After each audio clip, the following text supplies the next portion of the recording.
Callum looks like he's in a fucking boy band. What do you mean? I don't know what it is. Bro. Oh, I don't have a 4-person What set do you up yet mean? with the pink, so I can't do it. I'm wearing tracksuits. I can't get it out of my head. I'll do that next time. Okay, he looks like he's in a Slav boy band. Yeah. I don't know why I started humming "We Are Number One." Apparently, that's a I don't know what you did. Slav boy band theme. Just because the colours I wear are black, and that is it. Lazy Town is very popular in Slav circles. Apparently so. I mean, it's foreign though, isn't it? It's not like It's actually American, I think. Is It's it? American. I swear it's not American. I swear it's got American actors in it, but it's not actually an American production or something. Well, I mean, Kristofferson, I think his name was Icelandic, so Maybe that's what I'm thinking of. It's an Icelandic TV show. The whole thing is Icelandic. It's made by Sporticus, isn't it? Don't know. Yes, What do you mean it's the made guy who by plays Sporticus is also the guy who created it. Yeah. Apparently, it's commissioned by Nickelodeon though, so it's originally performed in English, and is for an English audience. But it's Icelandic. Anyways, Yeah, we should. what a segue. I don't think that's going to be in the episode, or maybe it will be. I don't know. I might decide on a whim that we start off with Lazy Town. The pre-intro. Yeah.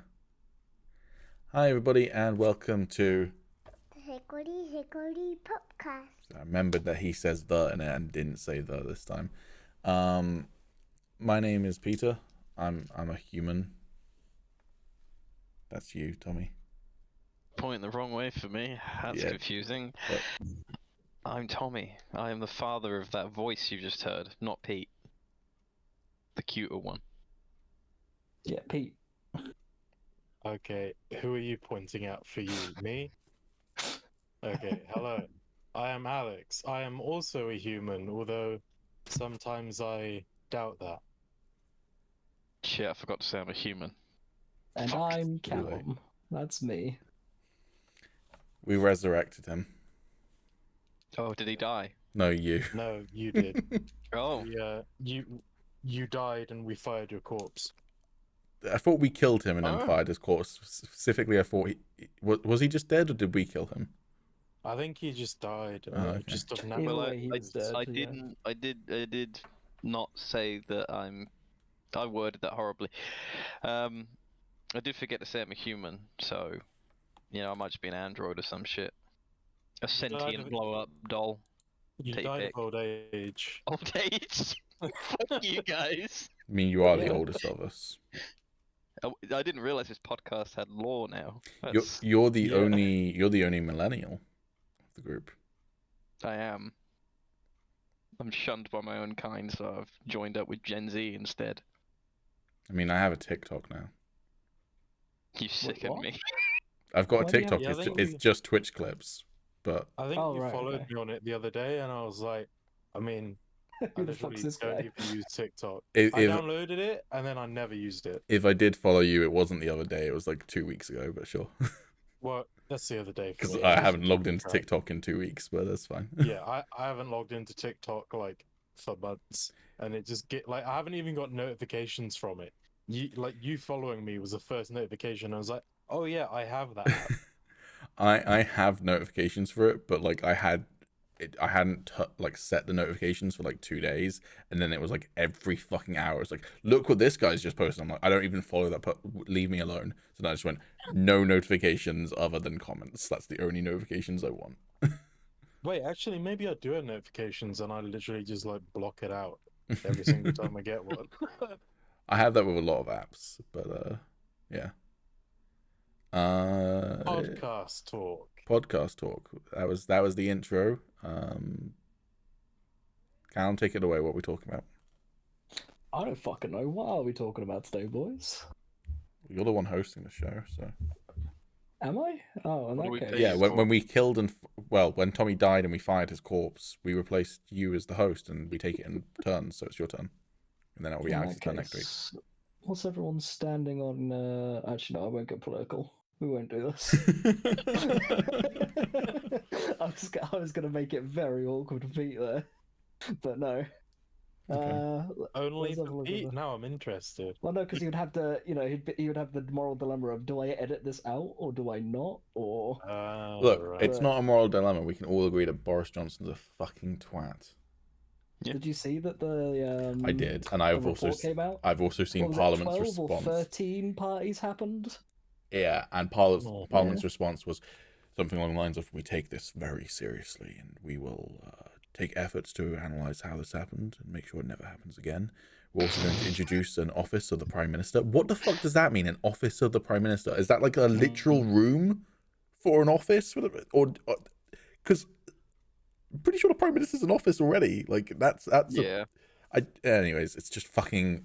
You know, it's the exact same shit as when a company gets accused of awfulness in the gaming industry, and the CEO goes, "We will investigate how this happened and make sure it never. We will never crunch again, and we'll never be awful human beings to women in the industry ever again." And oh shit, it happened 6 more times while I was giving this speech. Parliament does have a Twitch channel, so he They A do, Twitch that's channel funny. where they had emotes of people like Theresa May. yeah. And then Oh, Twitch God. just like British Twitch specifically went crazy with it and just like started memeing on it. So then they removed them all, and I was subbed to them, and they got rid of all of my sub benefits. Like that's the only Oh, reason I yeah, subbed to that's- them for a month was for the can't- emote of Theresa May, and they got rid of it. Like what the Yeah, fuck? It's because technically they're not allowed to have subscription and Oh stuff. really? Oh. Yeah. They didn't refund me for the Because month I it's a paid, so government-based thing. They're not meant to have it monetized. I well, thought it they was didn't because refund me. Theresa May said that she ran through a wheat field, and they were like, "Oh no, she's cancelled. We can't have Yeah. her on our emotes anymore." Anyways, But yeah, anyway, what should we is actually talk Boris Johnson about? a shagger? Is Boris Is Boris Johnson a Johnson shagger? Yeah, that's the topic. Well, yes, Put on the because he has like At 12 least- children or something. Yeah, at least 12 children or something ridiculous, and then there's He is- maybe more undisclosed I don't know how he is, but he is a top shagger. because people are obsessed with power. It's Well, it's like he's like a Pokemon and he's like a psychic type because he uses confusion because the amount of babbling shit he talks about and then suddenly leads in with like some sort of question to sleep with these women and they're still like trying to think about the first question. Yeah, I genuinely think it's just that, and this is not me being judgmental, it can work the other way around as well, but I genuinely think it's people going, "Oh, if I sleep with him and get into a relationship with him, that can boost my career." I genuinely think that's the only reason that it happens. It's the same reason why, who was it who was sleeping around with the health secretary who's no longer the health secretary, Matt Hancock? Oh, his assistant, wasn't it? Yeah, and like the only reason I can see that being because Matt Hancock is not an attractive man and not an impressive specimen of a human being when he's the equivalent of a limp wet sock. Like you know when you like step in a puddle while wearing a sock? That's Matt Hancock. That is Matt Hancock as a human being. And then you have to wear it for a few hours, and Yeah. it gets all hot, and there's sweat in there as well. That is Matt Hancock. So the only reason I can see anyone ever sleeping with him is because they're like, "Oh, I get something out of this," and it's not going to be a relationship or emotional connection or satisfaction, but it might be a career. So, Yeah, but anyways, with Boris, right? Until he became prime minister, because bearing in mind he has a lot of kids, they're not all recent, you know. no, only 2 of them, I think. While he's been like, maybe one while he's prime minister and one just before. I can't remember. Anyways, Probably, but he's had you one know, like, recently, which was an interesting timing because it was right when he was accused of all of this shit. He went, "Oh, I've just had a kid," which I don't doubt he just had the kid. But interestingly, the announcement came the day after a bunch of accusations came out against him. I think he's just a fan of Crusader Kings. Anyways, you were But- saying, Alex. for the years that he was just the mayor or not the mayor, I just don't understand how any like sane female could look at that Muppet and think, yeah, he's the guy that's gonna let me get ahead in my career. Because what could he possibly have given to them? I just really don't understand it. so beyond me how someone like him could. Yeah, but that's just like, I think the thing you've got to bear in mind is I think it's very easy to get into a political echo chamber, or just an echo chamber in general about opinions, and believe that your opinion is the only one that anyone could possibly see. So I look at the Tory party and go, how the fuck could anyone vote for the Tory party? And I thought that last time. I haven't always thought that, but I definitely thought that last election. I'm thinking that going forward to the next election, I will not be surprised if the Tory party gets re-elected. Like, it will not shock me in the slightest, because there are morons out there. Sorry if you're a Tory supporter, I don't care. You don't watch our content, that's fine. It's just like, yeah. So, anyways, Glad I was able to get us off topic for 8 minutes. hey, that is, I think, the first time we've genuinely talked politics on this podcast. I think we maybe made little quips, little allusions, but that's the first time we've ever talked about it. So We lost our 3 viewers. No. And last podcast we talked about the stock market. So we're becoming like a proper adult This is getting podcast talking too about actual intellectual, things. okay? Wow. Like, I didn't sign up for this. something's we did. happened and we're becoming adults. What the fuck is happening? I did give the disclaimer multiple times last podcast of like, I don't understand how the stock market works. I don't think either of these two do. We're not giving advice. We don't really know what we're talking about, but we're looking at things and some numbers are up and some numbers are down. And that's like, yeah. Anyway, topics. I've scrolled up. Should we just go in order, or do we want to get one of the big ones out of the way first? I mean, we didn't finish the topics we had for last week because we had so many. So Yeah, well, there's one that I know Alex wants to talk about today, in which we can do first, or we can do later on. I'm not really fussed which. Let's which do one's Witcher. yeah. Let's do season 3, episode 1 of The Mandalorian first. Spoilers for Book of Boba Fett, then, I guess. Yeah, okay. Should we just jump straight into spoilers? Because it's first of all, no, non-spoilers first. Have you seen the official Star Wars teaser for that episode that some poor bastard at Disney Lucasfilm had to put out and put on Twitter? No. Okay, I'm gonna get us all to watch this on the podcast, and then I might stitch it in or something. It's fucking beautiful. Like, just from like an editorial point of view, this is one of the did you most have to edit fascinating. it all out or something? Well, think about the most recent episode of Book of Boba Fett, and think about what you can possibly put in there that's not a spoiler, and then think how would you make a teaser trailer for that, which is 15 seconds or so. And the answer is it's this. I'm posting it in the Discord now. I was about to say, is it like literally just like the last fucking like 15 seconds? I'm gonna put this on screen and I'm gonna play this now. So your reactions are not on there, but Yeah, we'll just watch them separately. And then reconvene. If it lets me watch it.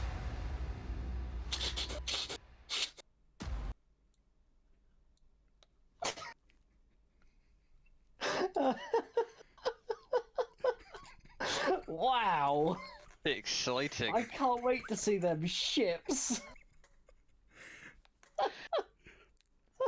but I mean, like, what else could you There's do? literally nothing they could Like, do.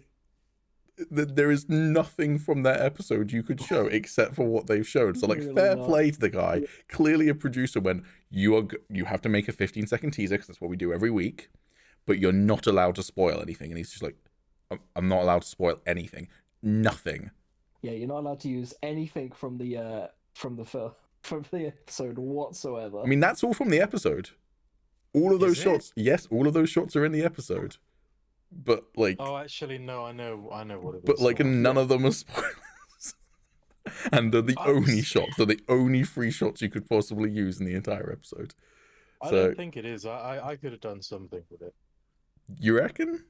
Yeah. Yeah, You I'll just have to say do when it we once. get- Well, I I'll mean, I say think we we're get- going to jump straight into spoilers because, again, what can we Yeah. talk about that's not spoilers? And you've kind of already alluded to it anyways, but fuck it. Yeah. So spoilers for Book of Boba Fett, season 1, episode 5 / Mandalorian, season 2.5 or episode season 1. 3, episode 1. Yeah, Yeah. let's talk about it. It depressed mean- me. So, first of all, I'm really curious to know what you think could have been in there. So, the Mandalorian is in the it's a Mandalorian episode. He's in it for the entire thing. What could you have put in the trailer, in that teaser trailer, that is not a spoiler from that episode, other than the public ship he takes to Tatooine, landing on Tatooine, and people disembarking? I agree. It couldn't have been much, but like, I think, all it needed on the end of like those clips was one little scene, and I think it could have literally have been Fennec Shand, just a shot of Fennec Shand saying, "Oh, you know, you staying around, blah blah blah." Like when she's talking to Mando, like just cut a little bit of what she says to him to imply that she is talking to someone that is going to help Boba, and then stick that on the end of the public transport, so it basically shows someone has come to Tatooine and they are talking to Fennec. And I think that could have got people like, who is it? Blah blah blah. I mean, everyone then- knew who it was from the last episode anyway. So, like, Well, yeah, I know, but like it could have been someone different. yeah. Someone with the same jingle. But I don't think, I'm not sure if there's any shots of Fennec Shand when Boba and I forget her name aren't in the shot. I'm just trying to find her name now. The repair lady. No, except from when she appears for the first time. Maybe, but maybe they're in that shot as well, like in the corner or something, looking up at her. Might be. I think a voice might have been enough. Just the voice of her asking if. Yeah, maybe. But yeah. I think they definitely could have done something a bit more creative than that, at least. I'm not sure, honestly, but it's, as I say, it's just a great lesson, and just like, and I just really want to be a fly on the wall of the editor who's just like, what the fuck, man, when he gets that brief, just like, can we just not release a teaser for this episode, sort of thing? Or it was the easiest. It was the easiest thing he ever had to create. It's like, yeah, just make this. Yeah, but you can't what show any free of shots this. am I well, that's allowed great. to I've got like use? 3 scenes. Yeah, exactly. Because like even showing things like Beggar's Canyon, I think you can't do, like, that's too much of a spoiler, right? But let's actually talk about the episode though. What did people? You said it made you sad, Tommy, and I think I know why. But It makes me sad because that was by far the best episode of Book of Boba Fett, and it was an episode of The Mandalorian. That's why it depresses me. It just makes me wish that it wasn't the Book of Boba Fett season 1, it was The Mandalorian season 3. the character's name is Pelimoto, by the way. Yeah, I don't know. For me, I get where you're coming from, and I definitely kind of felt a little bit of that when it first came out. But at the end of the day, I'm not enjoying Book of Boba Fett. I have issues with Book of Boba Fett far more than I have with The Mandalorian season 1 or season 2. But I'm enjoying what we're getting, and it's not like we're not getting a Mandalorian season 3. So I don't think this episode makes the Book of Boba Fett worse. What I do think it does is reaffirms kind of what we were saying last week about our different issues with Book of Boba Fett, which still enjoying it as a show, but like, I think the reason, yes, there's really cool fan service, and yes, it's great to see Din back, and yes, it's cool seeing where he's at, but I think the biggest reason why this episode works so much stronger than any of the Book of Boba Fett episodes is purely that this episode is just driven. The whole time we're moving forward, we're moving from plot point A to plot point B to plot point C, whereas Book of Boba Fett feels like plot A, which is present day, episode 1, episode 2, episode 3, episode 4. We're getting towards plot point B in present day, and then meanwhile in the flashbacks we are getting stuff. But to be honest with you, and I said this last week, I don't think storytelling with flashbacks works unless the present day is also moving forward. And the case study I used last week is that Arrow, the best episodes of Arrow were when the flashbacks and present day were moving equally at the same time, and the worst ones were where it was one of those is moving forward and the other one's not at all. And so, especially when they kind of linked sometimes. Exactly, and I think Book of Boba Fett has been almost entirely, and episode 4 was probably the most egregious to me, almost entirely present day plot, really not moving forward very much. Yeah. So You've also got the whole thing of the obvious reasoning of it's satisfying. You know, the fact that we've been waiting a year to see what goes on with the whole Darksaber situation, so yeah, it moves that along. But still, it was a the fucking last great episode though. Yes, it was fantastic. I'm just kind of disappointed. Like, I think it was the best episode, probably actually, from both shows for me. I genuinely couldn't. If that were okay, if it was a separate episode or it was just an episode of The Mandalorian season 3, I could not fault it. It was my favorite episode by far. It just hit in every single way. It felt like crack cocaine. It did. And that's really not to say that other episodes of The Mandalorian haven't also felt like crack cocaine, but like, yeah. Yeah, it was absolutely fantastic. My camera's doing something weird. You become censored. Yeah. Alex is now a what's it called? Like, what's it called when you're like they hide you, the police hide you? Witness protection. Alex is now in witness protection. His identity cannot be revealed for his own personal protection and security. Okay, Here, I'll join you, buddy. I'm very bad at this. This isn't gonna work. Slow. You need that like bassy voice. What if I move in? Move out? No, that's worse. Much worse. That's it. That's the one. My identity cannot be revealed.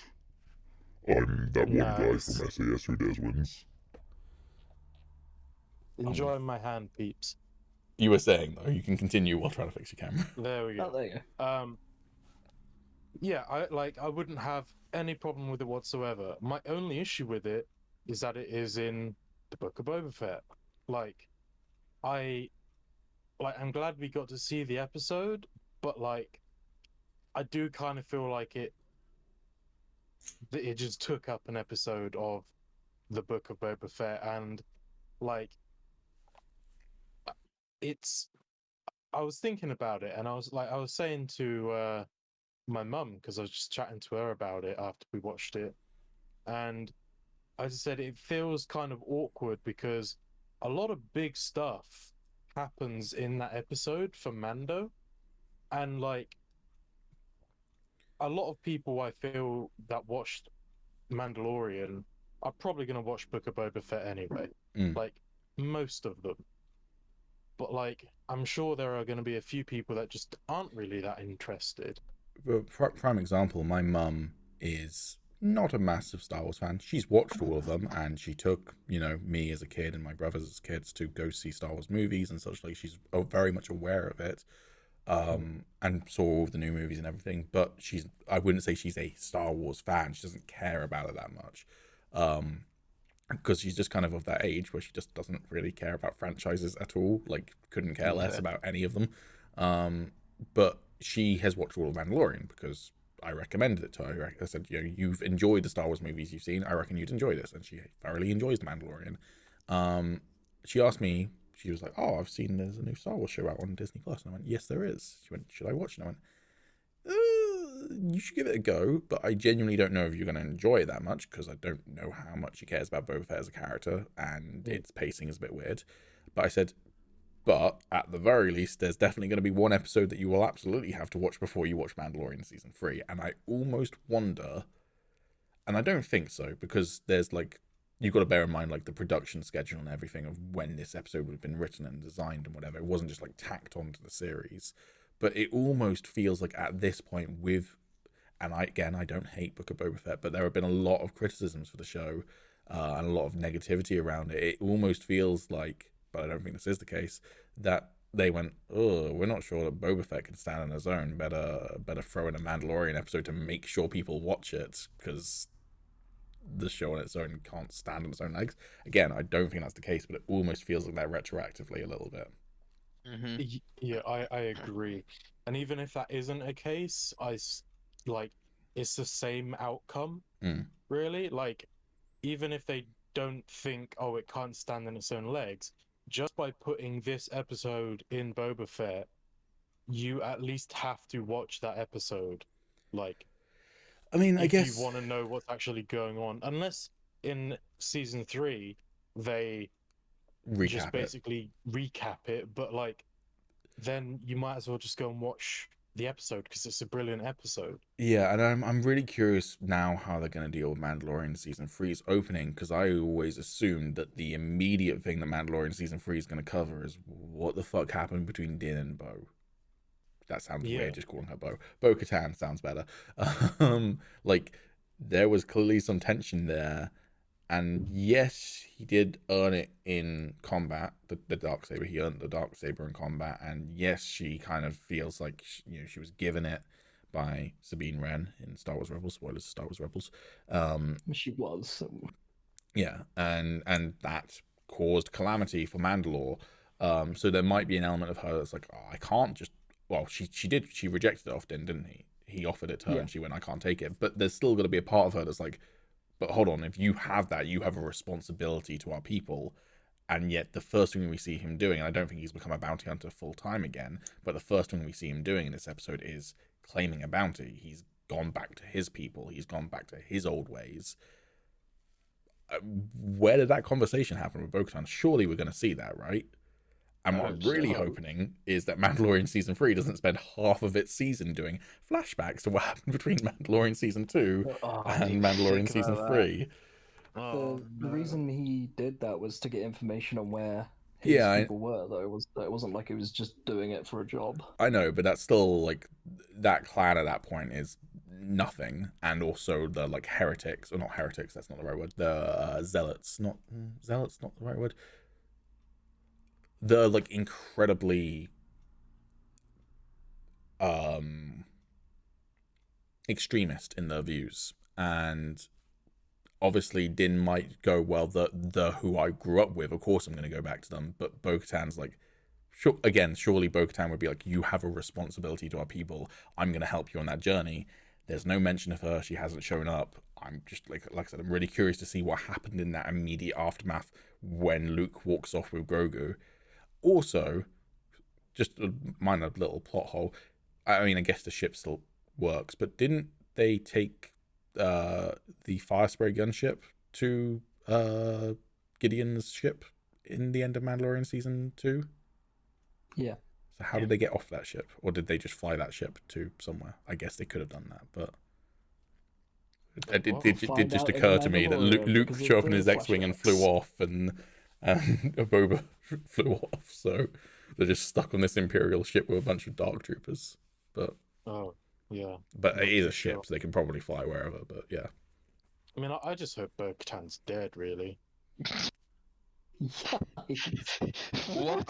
What? I hope she just like straight up challenged him and he just killed her. I really just don't like Bo-Katan. We're gonna have words, boy. I mean, she's a terrorist who's basically done nothing. Do you like the armorer? No. Okay, well, I was going to say the armorer is also a terrorist because she was also Death Watch. Yeah. In fact, she was even more extreme than Bo-Katan, because she like instilled even more really strict laws about things like not removing your helmet.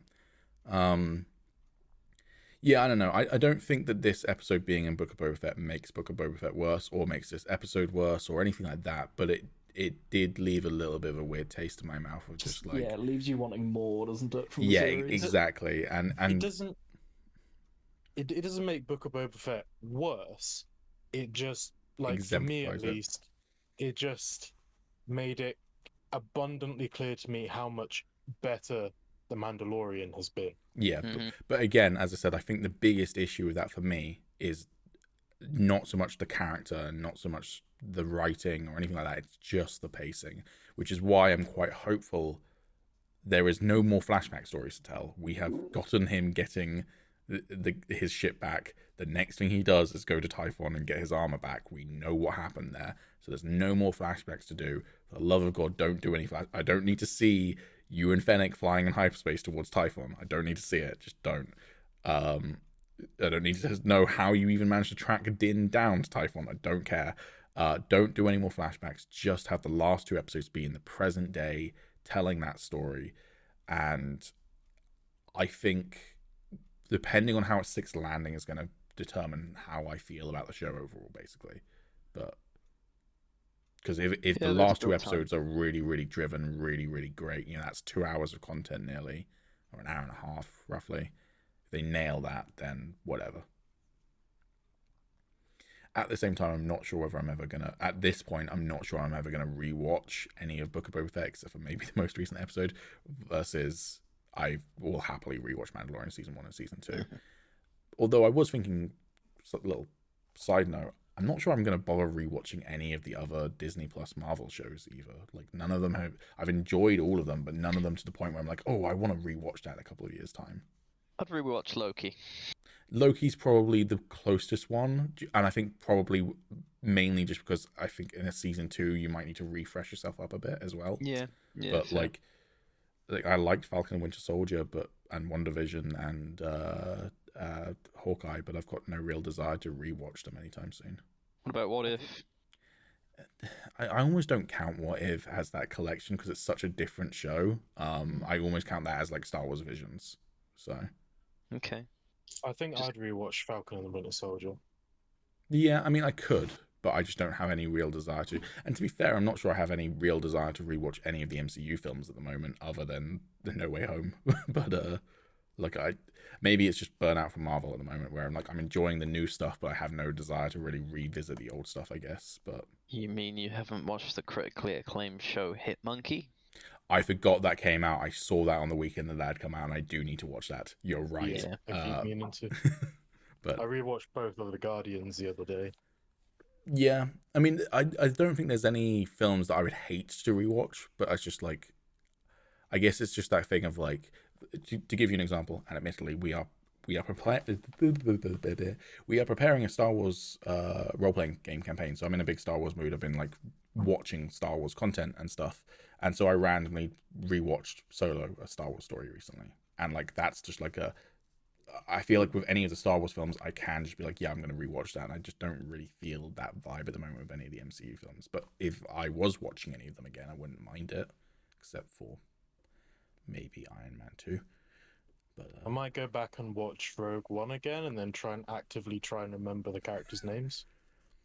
Good luck with that. I have forgiven that sin of Rogue One. I've made that criticism of Rogue One a number of times, and then one of my friends once pointed out to me that Rogue One is a war movie. Now try and name any characters from Saving Private Ryan except for Private Ryan or the other Private Ryan. The Tank. Tom Hanks. Tom I've Hanks' never character. Vin Diesel. Is Vin Diesel in Saving Private Ryan? Are you about to I'm blow pretty sure my it's Vin mind? Diesel. Yeah, I'm pretty sure he is. I think he is in it. I'm Holy... pretty sure he's Unless got I'm to stay thinking of Private someone Ryan, else. his family. I'm pretty sure Vin Diesel is in it because he gets hit by the German sniper when he's saving the French child.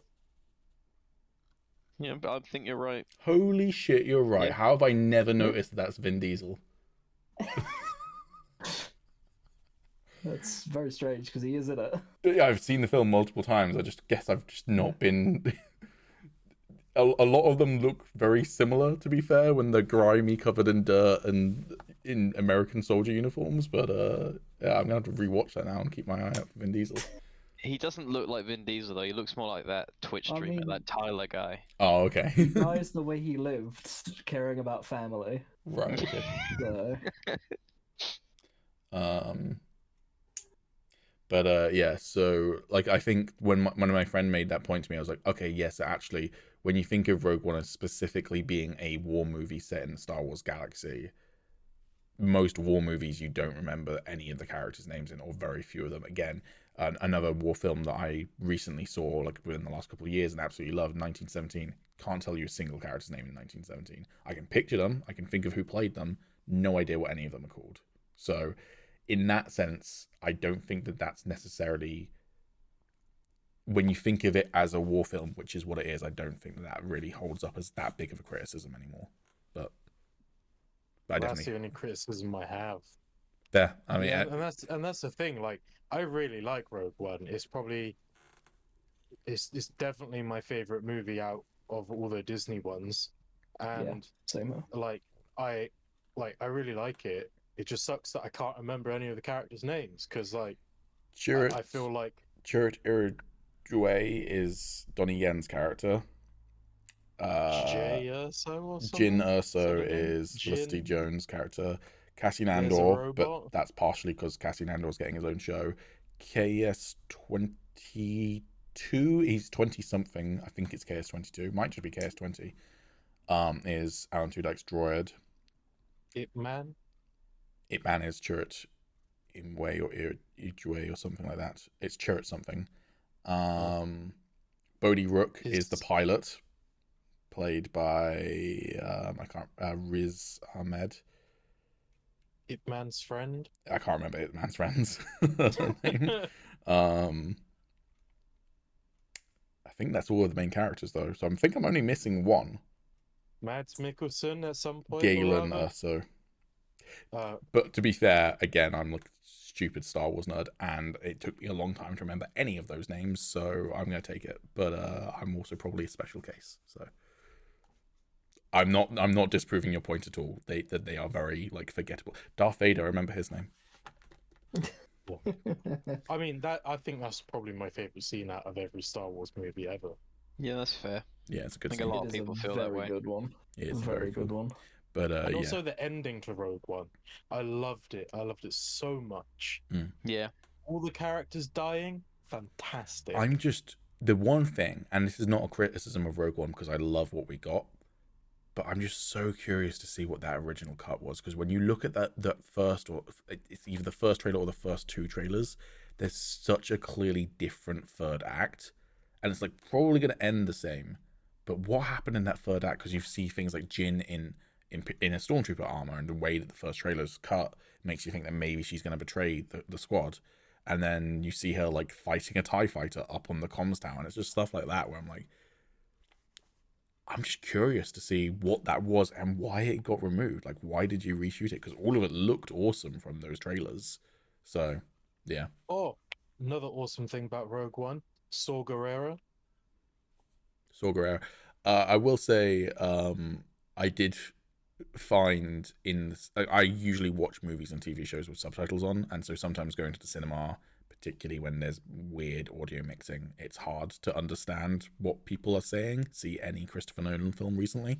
And I struggled a lot in the cinema trying to work out what Saw Gerrera was saying, because he's doing Forrest Whitaker is doing a very extreme I understood that line, to be fair, but he's doing like a very extreme voice of like this very kind of basically crazy dude at this point, right?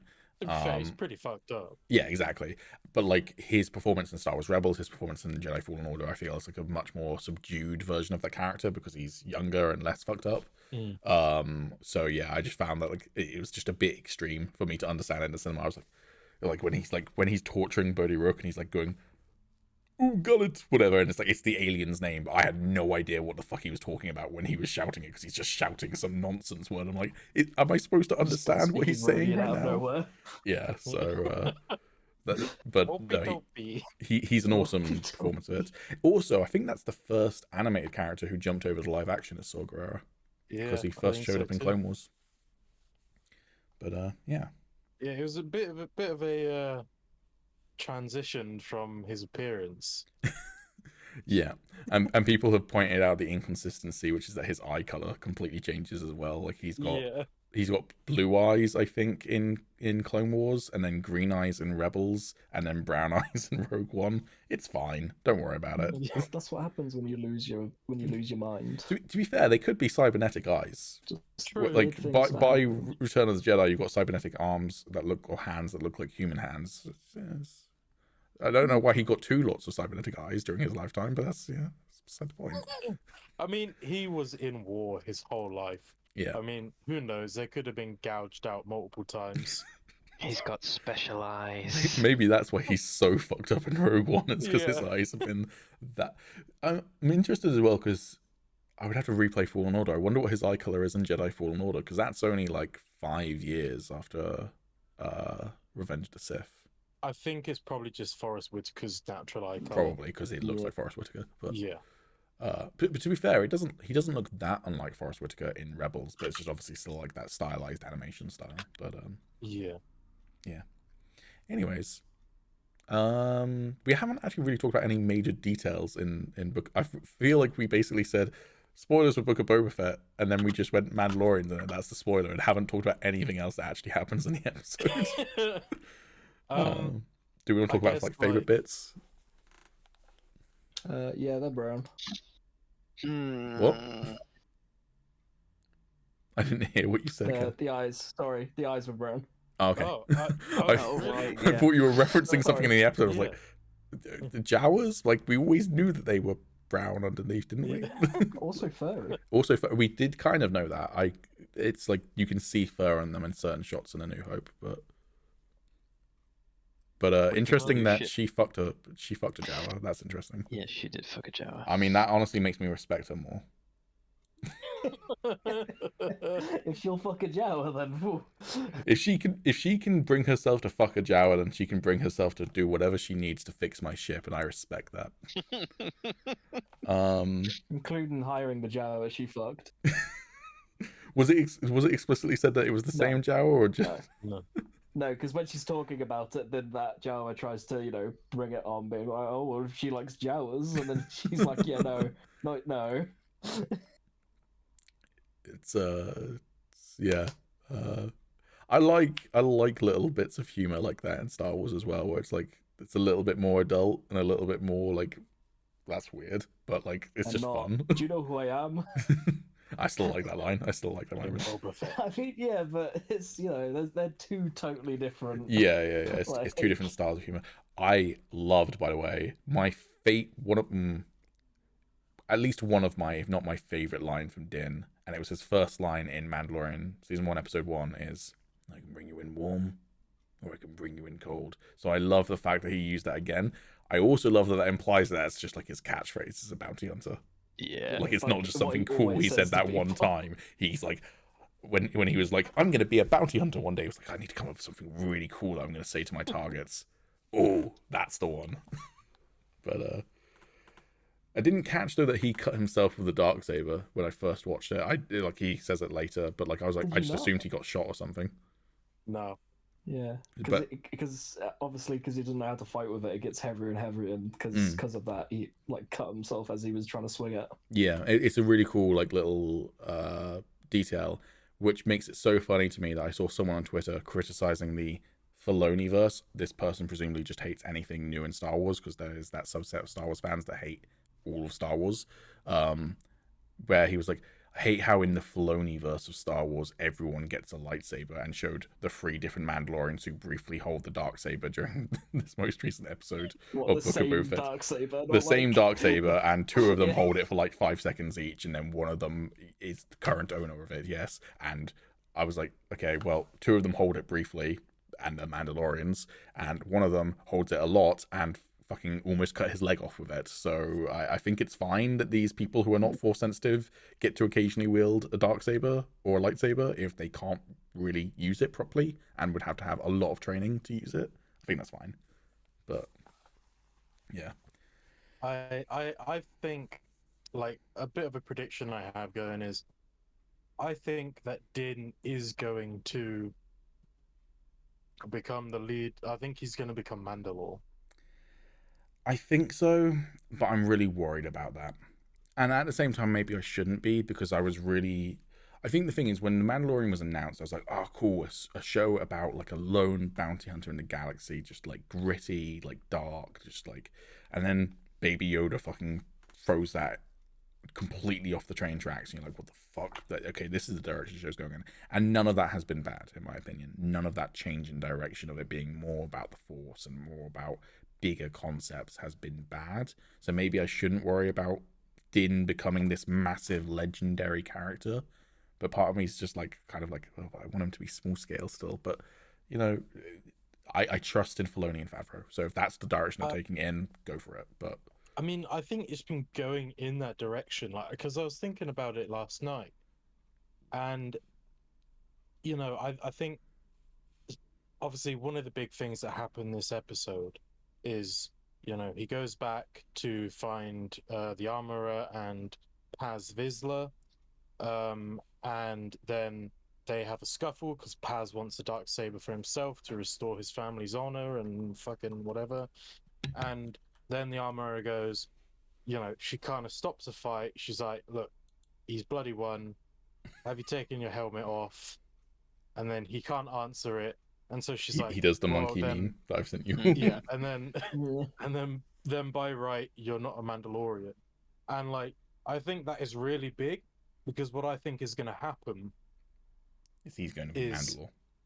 yeah, and also he's going to bring all of the different Mandalorians together because he has met throughout his travels pretty much all the different sects of Mandalorian culture, and he's like, he started off being with the armor and everything, so he followed the way of the Mandalore, and then he got to hear out Bo-Katan's lot, who were like, why'd you keep your helmet on? You following the old way, like, but also you're not, like pure blood or whatever, and like he's kind of heard their side of things, and then obviously he's met Boba, and Boba's like, well, I come from like a different sort of line of people.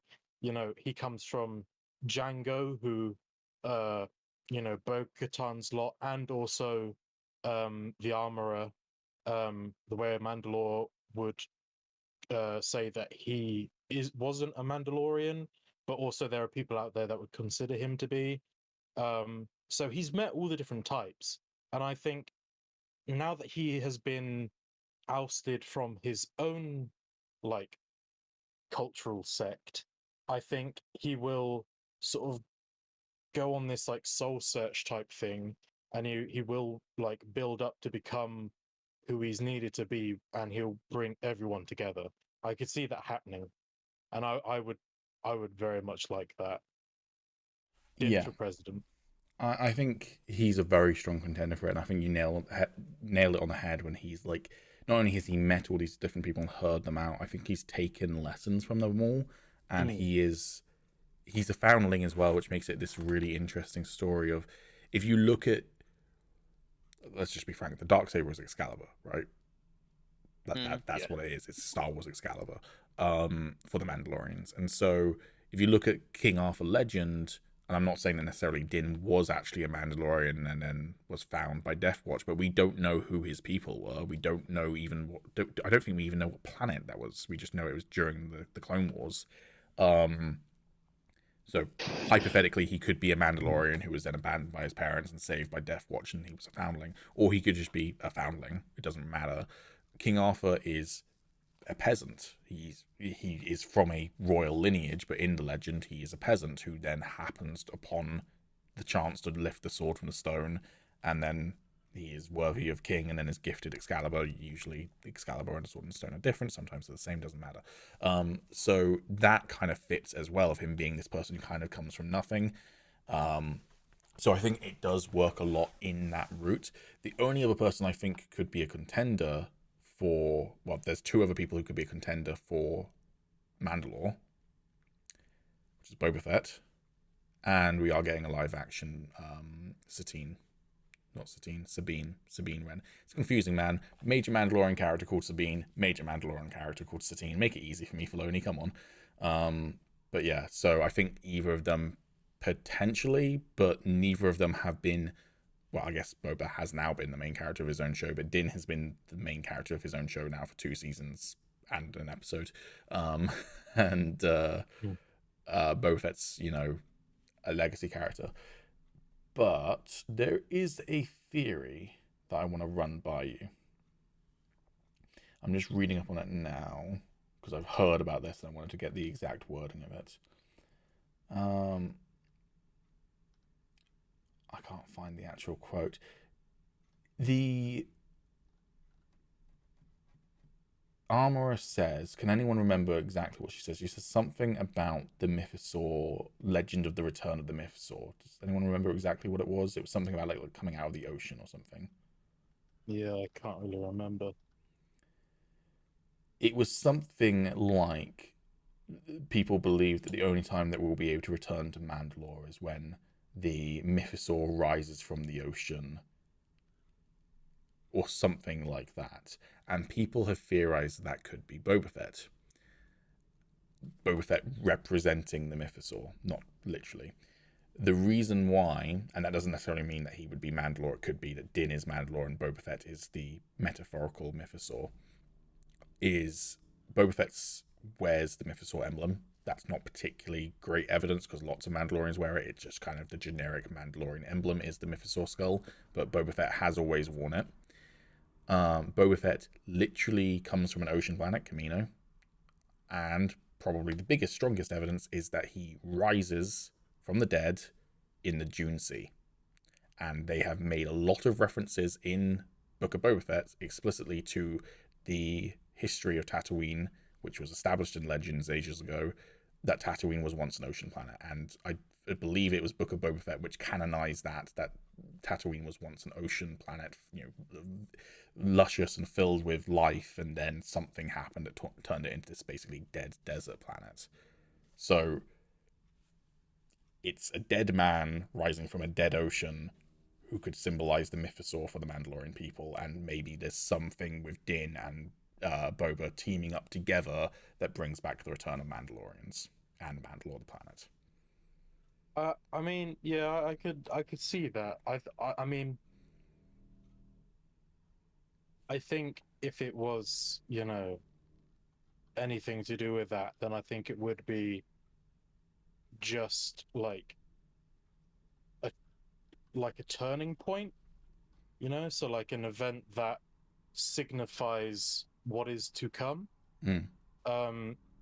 Because I mean, I just think Din is in such a position, like I think he is the best candidate to be Mandalore, because he, he's a badass who also like wants to do things like the right way, still like as seen with Grogu. And I mean, his show is called The Mandalorian, for Christ's sake. Like, to me, like, what if when like, he becomes Mandalore, they change the name of the show to The Mandalore? That would be pretty sick. Like the title card comes up and it says The Mandalore. That would be fucking cool. Yeah. Anyways, sorry, I interrupted. And I could see them doing that. Yeah. But like, yeah, he's kind of got like the best qualities that you would kind of want in, someone to lead a people, especially because, as we said, he has heard out and learned lessons from each of the different like people. Sorry, go ahead. Sorry, I'm interrupting. I'll shut up. Yeah, and I feel like the fact that he is now like ousted from his people, it would just be very poetic if he wasn't a part of any of them to then be the leader of all of them. And I think because all of the other characters are unwilling to sort of like even have like a civil conversation about their differences, as seen with Boba Fett and was it Sasha Banks or was it Bo-Katan that was like well, the one he fought with Sasha Banks, but yeah, he had a conversation with both of them. Yeah, and like when he was talking to them and they were basically just being like assholes to each other, like they're not willing to hear each other out.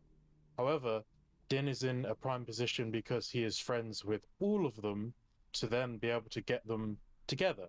And I just think it's set up like way too good for him to not become Mandalore. Of course, Grogu could also become Mandalore because he's literally a Jedi Mandalorian currently.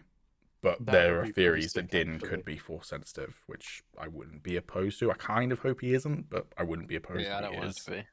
I think it'd be really cool if he trains with Luke to better master the Darksaber, but I don't want him to be Force sensitive. But either way, I think with Sabine becoming live action in the Ahsoka show, which has been confirmed, she's been cast, I really hope that they make her part of that story, because a lot of people have been theorizing like maybe we're going to have some big event where loads of the shows come together. And apologies if you can hear a drill right now, it's gotten louder. It's getting louder. Trying to get into your apartment as that was going on. Possibly. But yeah, Wait a second, that's not a drill. That's my computer getting loud. Why are you loud? Okay, whatever. I'm just gonna What does ignore it. Pete's computer have to say about the whole book? With her coming live action and with this theory that these shows are going to start interconnecting together into some big event, which I hope won't be a movie, I hope it's still a TV show. Sabine is the person who found the Darksaber. Obviously, Maul had it, but after thousands, before Maul, Pre-Vizsla had it, but it kind of got lost for a couple of decades there, and then she found it again and got it back to good Mandalorians. So I think she deserves to be part of the story of the return of Mandalore, even if she's not Mandalore herself, you know. I mean, maybe they could literally just like have a few seasons of the shows and have it all lead up to like another like battle for Mandalore, and have like a show that just covers that and kind of like determines who then, you know, becomes top diggity dog. And also I don't think they're gonna wanna show any CGI Luke training with Din. I think what is more likely is that he might find Ahsoka again, and she might help training use a Darksaber. Possibly, but there's also a very easy way. They've also cast thingy for it, haven't they? Hmm? They've cast someone for Luke, haven't they? Have they? Did they not? I don't know what I'm thinking, man. No, I do remember like there being a rumor or something about somebody getting cast for Luke. I mean, there's been Can't rumors remember that who it Sebastian Stan is going to play Luke for Yes, forever, that but was that's it. completely Yeah. rumors. And Yeah, I don't think I don't that's think true that will at ever all. be it. I think it will either be CGI Luke face, because they did hire the guy who did a better deepfake than the actual Mandalorian season 2. I can't remember his name, but that YouTuber got hired by Disney to help with the deepfake technology. So they could try it again and try and do it better with his expertise and the resources. But also there's a very, very easy way to do Luke training Din in just a brief montage scene without showing Luke's face, which is, remember how they did Luke and Leia training in The Rise of Skywalker, where they're both wearing those helmets until they're not? Just have Luke wear that helmet. Done. Yeah, done. Have him like silhouetted and whatever when he's talking to Mando, and then he puts the helmet on. They have a training sequence done. But either way, other things I really liked in this episode, I really liked that Mando's pouch with the Baby Yoda Beskar is shaped like Baby Yoda. It's the cutest fucking thing ever. I thought that was awesome. And the little Rhodian child reminding him of Grogu was so cute. The Naboo Starfighter. Yeah, I was just shocked by that. That is one of my it's favorite beautiful. ships, and I'm so glad it came into it. They made it look so cool as well. It kind of looks like with that one bit in the front where it's like this like bigger engine. It kind of reminded me of like, you know, like V6 cars that have like the pistons. Yeah. And I was like, that's cool. I like that. Yeah. I know. I've seen a lot of people not like it, and I was like, how? It's just my bias to show it because it's my favorite ship, but at the same time, it's just like how could you not like it? It's not even my. The Razor Crest blew up.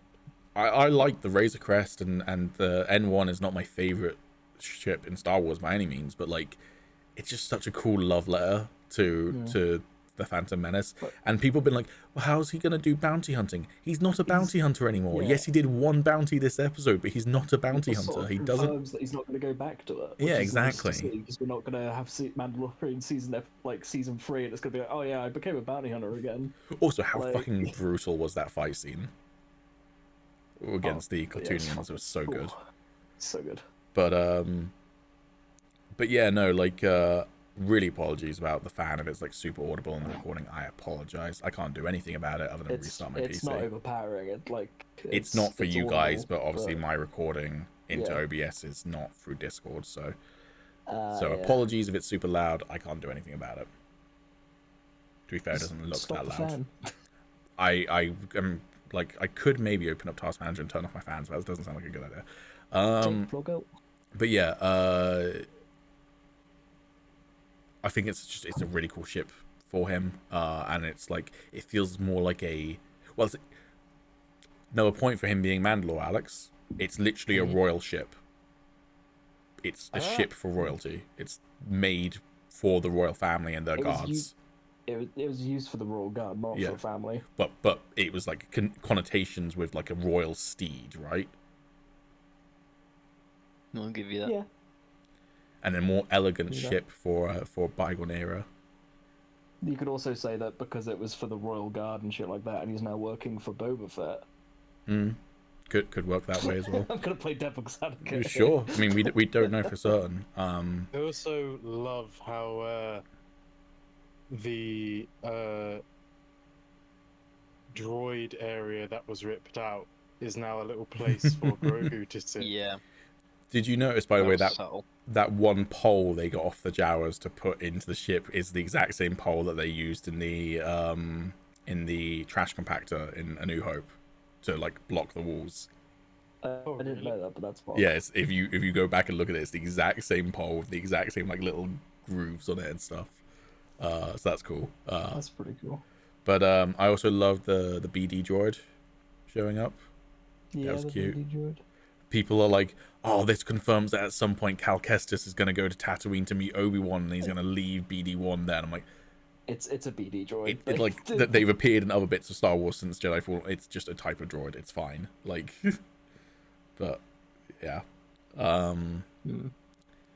We saw a nice little World War II forgotten weapon from the Mandalorian himself as well. Do you notice that when he was putting? Oh, away all what, the his little weapons, snub he had pistol? Yeah, that's what they call a Liberator 45, and it was used by the Americans in World War II when France was in Nazi occupation. They would literally drop them with other stuff, so the Resistance literally had a one-use pistol to take weapons off of. Confirmed. Din's the person who's going to create the Resistance. Confirmed. Yeah, that was a nice little thing to see. I don't know if you caught as well. So he goes to the Bonta Eve pod racing track, which everyone caught, right? That's a cool little reference there. But they refer to it as Beggar's Canyon, which Luke says that he used to shoot womp rats in Beggar's Canyon when he was a kid. He used to like fly on a speeder and shoot womp rats. So actually, the Bonta Eve pod racing track goes through Beggar's Canyon, which is a cool little then connection between Anakin and Luke, which is cute. Huh. Yeah. The more you know. Yeah. The other thing I was just thinking about again with Din potentially being the Mandalore is, as far as I can think in current canon, I don't know about Bo-Katan's armor, but Din's armor is pure Beskar,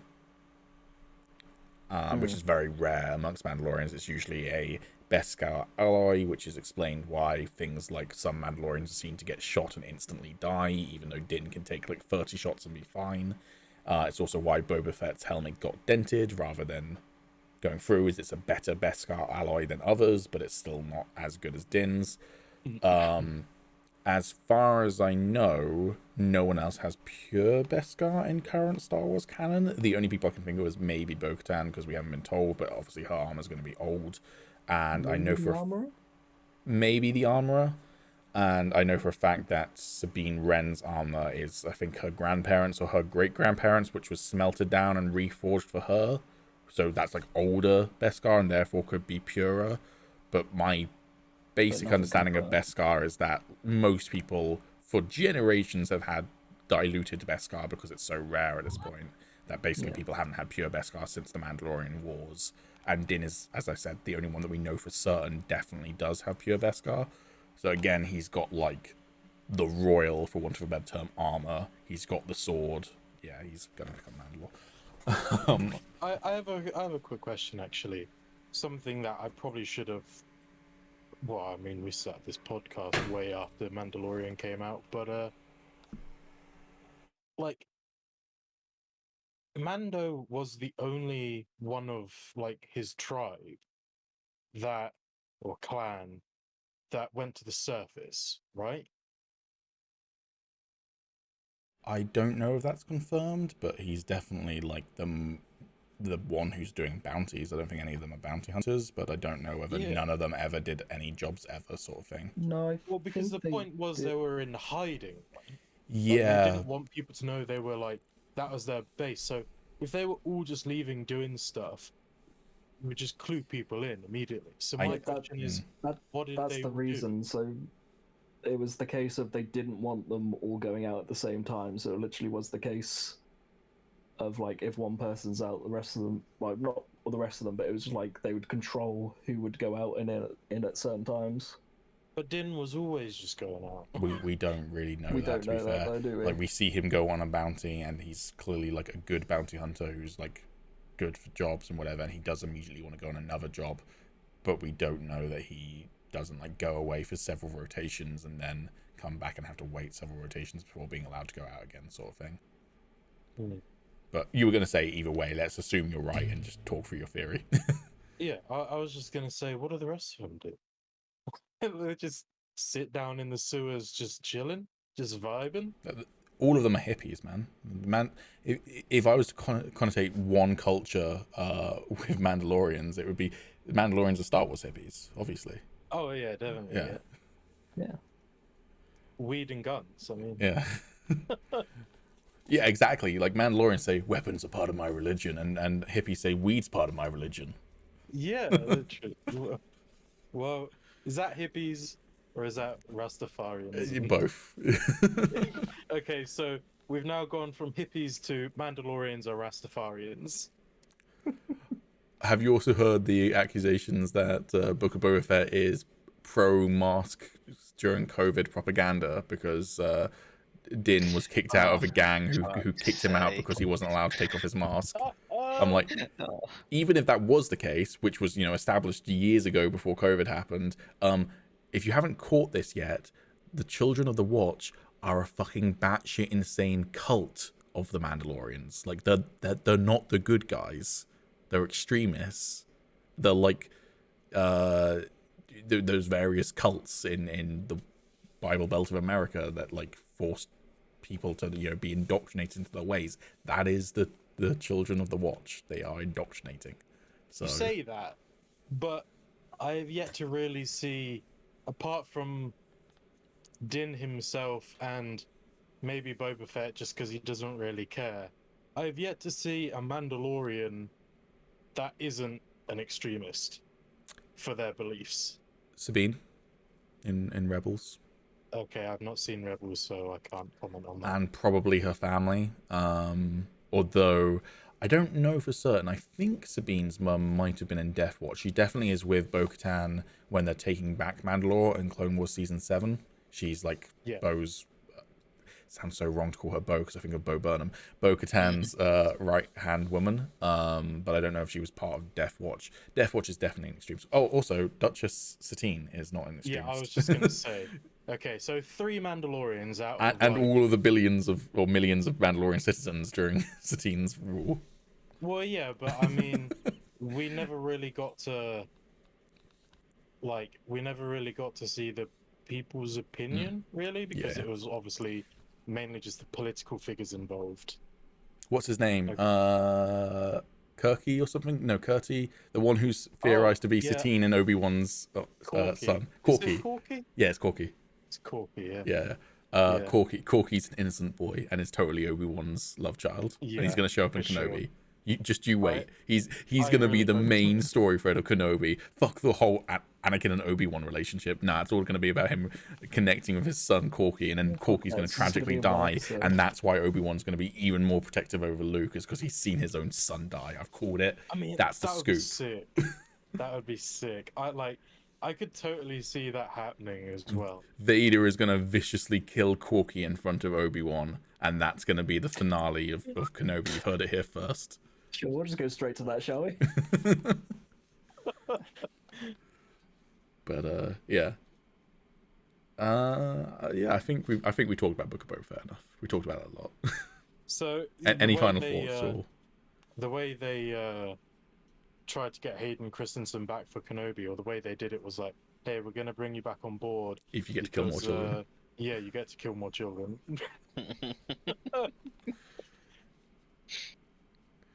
But yeah, any final thoughts or theories from Book of Boba Fett? Grogu will become the Mandalore and he will wield the dice. I genuinely think that could be a possibility. It I could still be, think but it's that's gonna like be Din, but I think it could Yeah. be. you know what? I Force reckon sensitive Mandalorian. I reckon the most likely thing, honestly, is Din will become the Mandalore and Grogu will be his heir at some point, because Grogu Yeah. is still too young to be Mandalore anytime soon, unless they do like a flash forward right at the very end of the series. But we might see Grogu as Mandalore, but it will be Din first, is my theory. I'm wondering, do you reckon like the way that Grogu and Yoda's species work is because obviously he's like 50 years old, so like he's got to start to learn to talk at some point. Do you reckon he'll just be like Groot for a while? Because obviously, like when like kids start learning words, they like sort of babble and then like intersperse it with the occasional word, and then they slowly have to like learn their vocabulary. Do you reckon for like years Grogu will only be able to like say like a few McClunky. words and just babble? Just McClunky and babble, and yes, I do. No, It will probably Tom's sound expert like here, let me ask him. it'll probably sound like If I was gonna say, if you're getting at what I think you're really getting at, he should be able to say the Higgledy Piggledy podcast in about 20 years. Yeah. cool. I want to hear Grogu say this is the way, but actually not. But actually no, because way. fuck the way. Doing our boy like that. Saying he's not a Mandalorian. Unless Din comes up with a new way. That would be sick. It will also be quite cool, actually, just thinking about it. One of the things I always liked about Legends Luke was that it explored how Luke took the ways of the Jedi and updated them and changed them and went, these didn't work. This is some of the reasons why the Jedi Order fell apart. And it was things like the whole no attachments thing. It's like, well, actually, the not chronological, the strict you can't have any connections, you can't love anyone thing actually drives more people to the dark side because it's that longing for it. Actually, if you let people, you know, if you trust people and say yes, you can have connections, but these are the risks, blah blah blah, and you have to be aware of them and take them into account, that actually causes less people to be tempted by I love someone but I can't have her, or I'm, you know, having all these dark thoughts sort of thing. And so Luke gets married in Legends and that sort of thing. So it's those sorts of changes to the Jedi Order which were really fascinating. It'd be really cool to see basically that, but instead it's Din changing the Mandalorian ways and updating I mean, them and being I think again that's a good possibility, because I mean, obviously when you know, he was talking to the armorer about Grogu and saying that he wanted to go back for him. Obviously, she was like, he's with the Jedi now, you know, they say that, you know, you can't have attachments and whatever. And then Din's like, but that's literally the complete opposite of Mandalorian culture. Yeah. And yeah, I think that would be a really interesting thing, like, especially because you could tie that in with him getting everyone together, because he's like, we're all Mandalorians, we all, you know, whatever. We're all in this You know, together. Yeah, exactly. Like we get a dance and song number. That would be sick. He goes to the armor and Please- goes, you gotta get your head in the game. Please don't actually do that. I will just switch it off. When he me, puts I when he can't puts wait- I Grogu can't in wait. the N1 starfighter and flies up, he's like, we're breaking free, we're soaring, flying. I can't wait for them to go to a cantina and there's like a theatrical rendition of him, like, I don't know, taking in a bounty or something. They and do Grogu's have in the background. rights. Yeah, No. exactly. They do have the rights. But yeah, I think that would be pretty sweet if he used that same sort of logic to kind of bring all of the different Mandalorians together, and as you said, like change the, you know, have you ever taken your helmet off in front of everyone or in front of anyone? You know, he could say something along the lines of, do we all share this common goal of, you know, bringing back, you know, the Mandalorian way, and then, you know, blah blah blah, this is the way, and then everyone's like, yeah, fuck you. Particularly because it's going to be such a powerful moment when he says, this is the way, but it's no longer this constrictive, isolating thing of like you can't, we are the only people you should care about sort of thing, cult like ideology, and instead it's like loving people and looking after people and being good. This is the way. We are warriors, we are protectors, we can help. Basically kind of takes maybe some Jedi ideology there, because the Jedi are supposed to be, yes, warriors but protectors first and foremost, and maybe that's the way that Mandalorians go, is they go, we are some of the best fighters in the galaxy, why are we all obsessed with war and hunting when instead we could be protecting the downtrodden? This is the way. That would be so cool. I think that's how they could literally finish off all of the different series as well. At least all of the like Mandalorian tied in series, because like just imagine like maybe he and Grogu goes out to find all the different Mandalorians, and then he brings them all together for like a common cause, and then like he becomes Mandalore, and the very last like scene of all of the series is him like delivering that speech, and it just focuses in on him for like the final shot when he says, "This is the way." Cut to black, fucking over. No, I can one up you. Exact same thing of like him establishing the rules of Mandalore, and then it cuts to the First Order. We've got like the destruction of the galaxy. The galaxy's in a shit again because the First Order, and then there's a spark of hope. There are some people willing to fight back, maybe starting the resistance, because Din's little blaster resistance, blah blah. But anyways, and then it's Grogu grown up as Mandalore, and he gives that speech and says, "This is the way." And so you've seen like the Mandalorian teachings have lasted those decades later, and it's now Grogu who's teaching them. The way this is. Or that's the one thing he can say the right way around, is this is the way. Yeah. To be fair, there are examples of Yoda species in now Legends stuff, like comic books and video games. Like there's one in, I can't remember his name, there's one in KOTOR who don't talk backwards. So maybe Yoda's just got a speech defect and it's nothing to do with his species. But yeah. Everyone just like picks it up and he's like, I can't help it. Help it, I cannot. Cool. We've been talking about Boba Fett now for like an hour.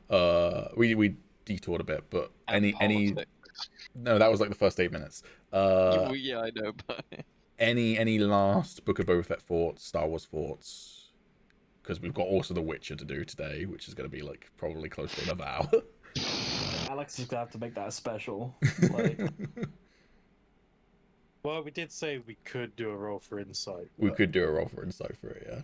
We'll see if there's anything else we want to talk about, like between now and The Witcher, and if we run over like 2 hours before we've even talked about The Witcher, we'll do a roll for insight. Cool. If we have a bit of time left, maybe we'll do The Witcher in this Sorted. episode. Did you two want to talk about Cobra Kai, Tommy and Alex? Yes. Cool. I'm going to mute myself for a bit and grab a drink. Okay. My computer's fucking up again. Okay, let's do this. So, leave. Come back. Cobra Kai. Oh. I don't know where to start. It's just so good, man. every season I think to myself, oh, there's another season of Cobra Kai. I don't hype it up whenever it comes on. Yeah. It's just, I always treat it like it's something to watch to the side. But every single year it ends up being one of my favorite shows of the year, and I don't know why I keep treating it like a sideshow, because it's amazing. I know, like it's the same with me. Like it comes out and I'm just like, yeah, I'll get around to watching it. I'm not too fussed about it. It's pretty good. It's just kind of like I just can't stop thinking about it as like a YouTube series, because obviously, like that's what it started out as. It was a YouTube Red series, like kind of like fan made almost, and like I think about the show and I feel like, oh yeah, that's the type of vibe it has.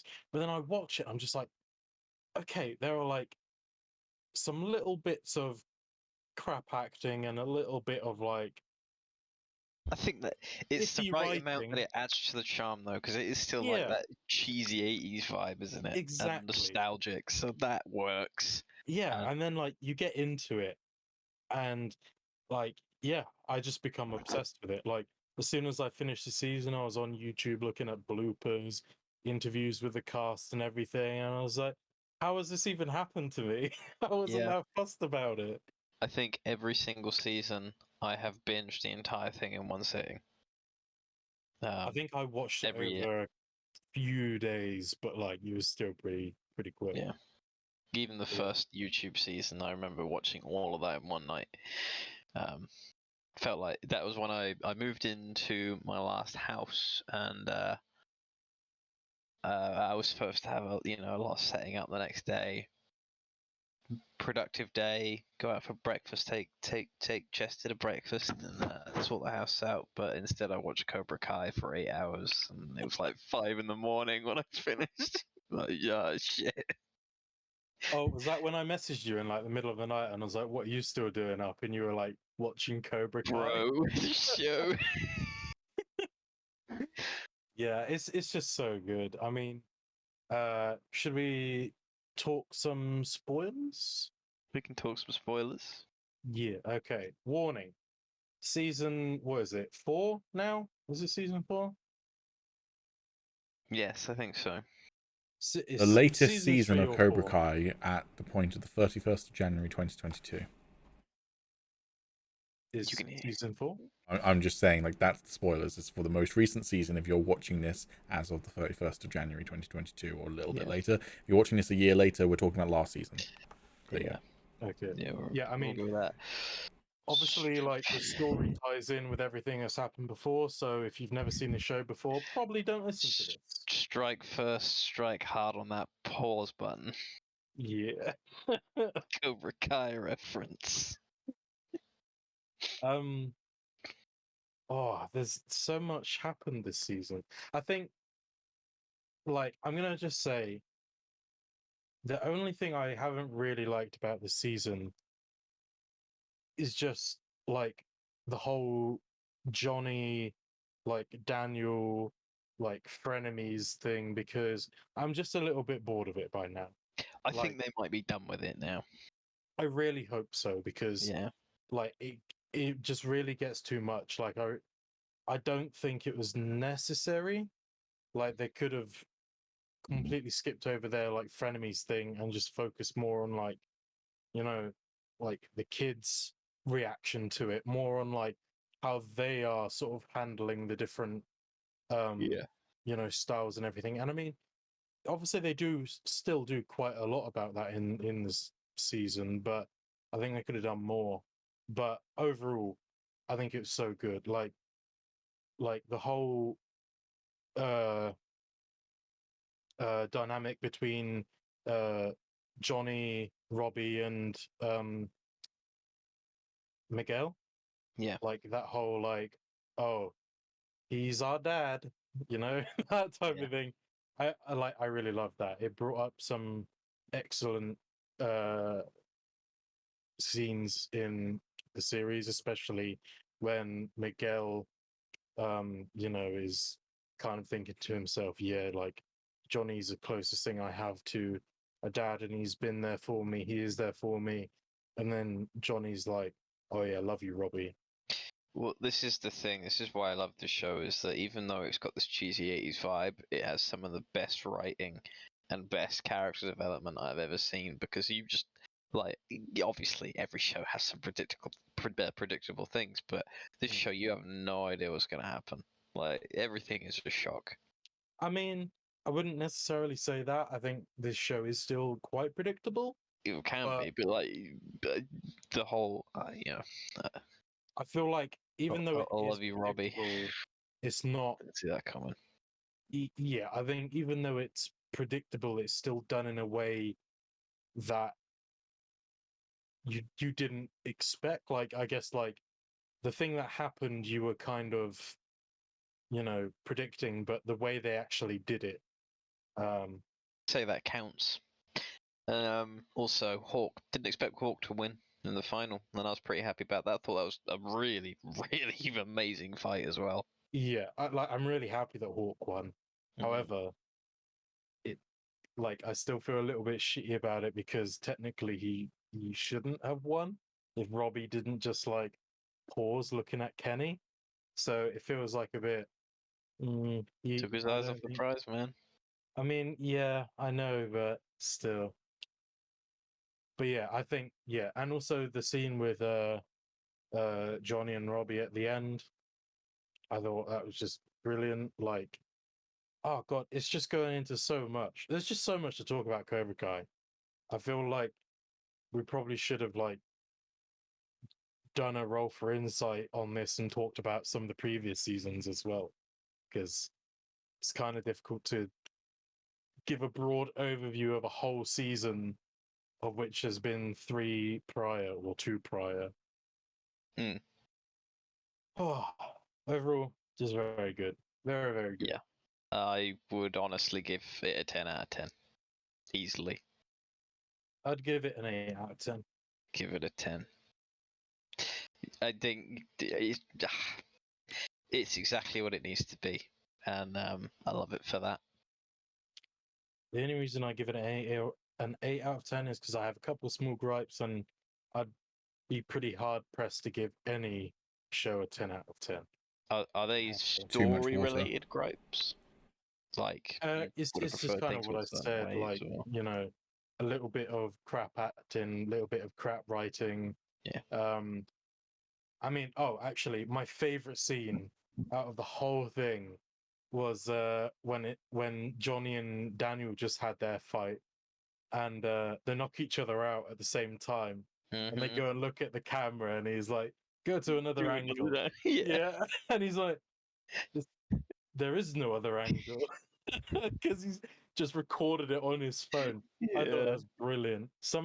See, writing like that is what makes a show great. Mhm. Like it does the emotional stuff really well, but the humor is just top notch. Yeah. Also, that fight. Well, I said this to you after we both finished watching it, but that was a satisfying conclusion to me of who's Yeah. the better fighter. So Yeah. But yeah, I think that's all I've got to say about Cobra Kai. If you have anything else to say, Tom? no, that's me I've got something to getting say. all the pressure off my system. I've got something to say. Oh yeah. So, in like the 80s, like kung fu movies and ninja movies and whatever were really, really popular, along with Karate Kid. And so one of the Yeah. things that was very, very popular in America was kids playing with nunchucks until they got banned. Apparently, New Right. York, because they started hitting each other with nunchucks. Apparently, New York has decriminalized or it's now legal to carry nunchucks in New York City. Nice. So, so I feel like nunchucks that legal therefore over here. denotes the comeback of martial art movies and karate movies and ninja movies coming back soon. I mean, we've had Snake Eyes in the last year as well, technically. So it wasn't very successful, I don't think, but it came out. Yeah, I feel like after the first couple of G.I. Joe movies, nobody just really cared about them. Yeah, I mean, Snake Eyes is Everyone supposed to be a watched reboot, but it's kind of interesting to try and do a reboot with an origin story of a guy whose whole shtick is that he can't talk, which he does Well- apparently talk in the movie, but then you're breaking like a core tenet of the character. So Well, it's an origin movie for him, isn't it, specifically? yes, it is. So I'm guessing what happens in the movie ends with him not being able to. I not talk. Don't know. I haven't seen it, but it still feels weird to do. Like if he stops talking, I guess I see where you're coming from, but like I guess at that point do like an X-Men Origins story style where you establish the character and then do a flashback movie to when he could talk. Yeah, I don't know.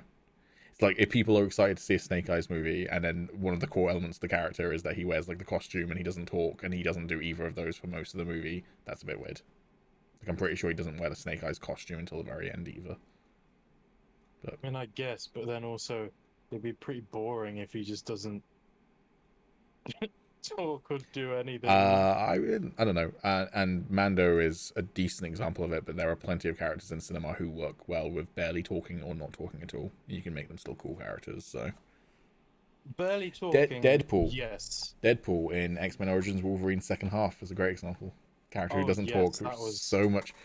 Give me more muted Ryan Reynolds. Disney, when you're making Deadpool 3, please make it so that he doesn't have a mouth. It'd be great. Please don't fucking do that. It'd make it PG-13 and he doesn't have a mouth anymore. Don't jinx it, dude. Like, please don't. Just don't. Like, I think what Alex meant to quote was the "Don't give me hope" line from Avengers No, Endgame. I definitely did not mean that. Do we want to talk about the new Star Wars games that have been announced? Hopping back over to Star Wars. We've kind of talked about it quite a bit in Discord, anyways. So I don't know whether there's much to say, but I mean, you and I did at least, and then Yeah, Sam I got mean- involved. I mean, I guess we could just kind of say the idea that we were talking about, in which we thought it'd be cool if they did like a. Well, I think the way Pete worded it was Star Wars Bounty Hunt Showdown. Yeah. Kind of like a cross between Hunt Showdown and Star Wars, funnily enough. Yes, just quickly peel back. So, Electronic Arts and Lucasfilm announced 3 new Star Wars games, all being brought to you by Respawn, which is the company or the studio that did Jedi Fallen Order. Although they are only making 2 of them. For the third one, they are publishing, which is a strategy game with some other company that I can't remember the name of. Bit Reactor, there it is. It's in the little bit. So, Bit Reactor and Respawn will be teaming up. So, Respawn will publish a strategy game made by Bit Reactor. Bit Reactor, by the way, is made up of XCOM developers, so I think it could potentially be like an XCOM style Star Wars game, which I honestly would prefer that to a traditional strategy game, because I don't really like traditional strategy games personally, but I love XCOM. I mean, there is like the complete XCOM Star Wars overhaul mod. Exactly. So they could have taken inspiration from that and just decided, well, we have the rights, may as well do it. Inspiration. Yeah. Yeah. The other 2 games is Jedi Fallen Order 2, although it's just saying the next game in the Star Wars Jedi franchise, so it might not be called Jedi Fallen Order 2. I personally like to call it Jedi Fallen Order Full More, but you know, or Full Further. And the final one is a Star Wars FPS being made by Respawn, and that was the one that Alex and I were explicitly talking about and like theorizing what we could want, and that's how we came to Hunt Showdown meets Star Wars, which could be really cool. I don't think that's what they're going to do, but it could be really cool.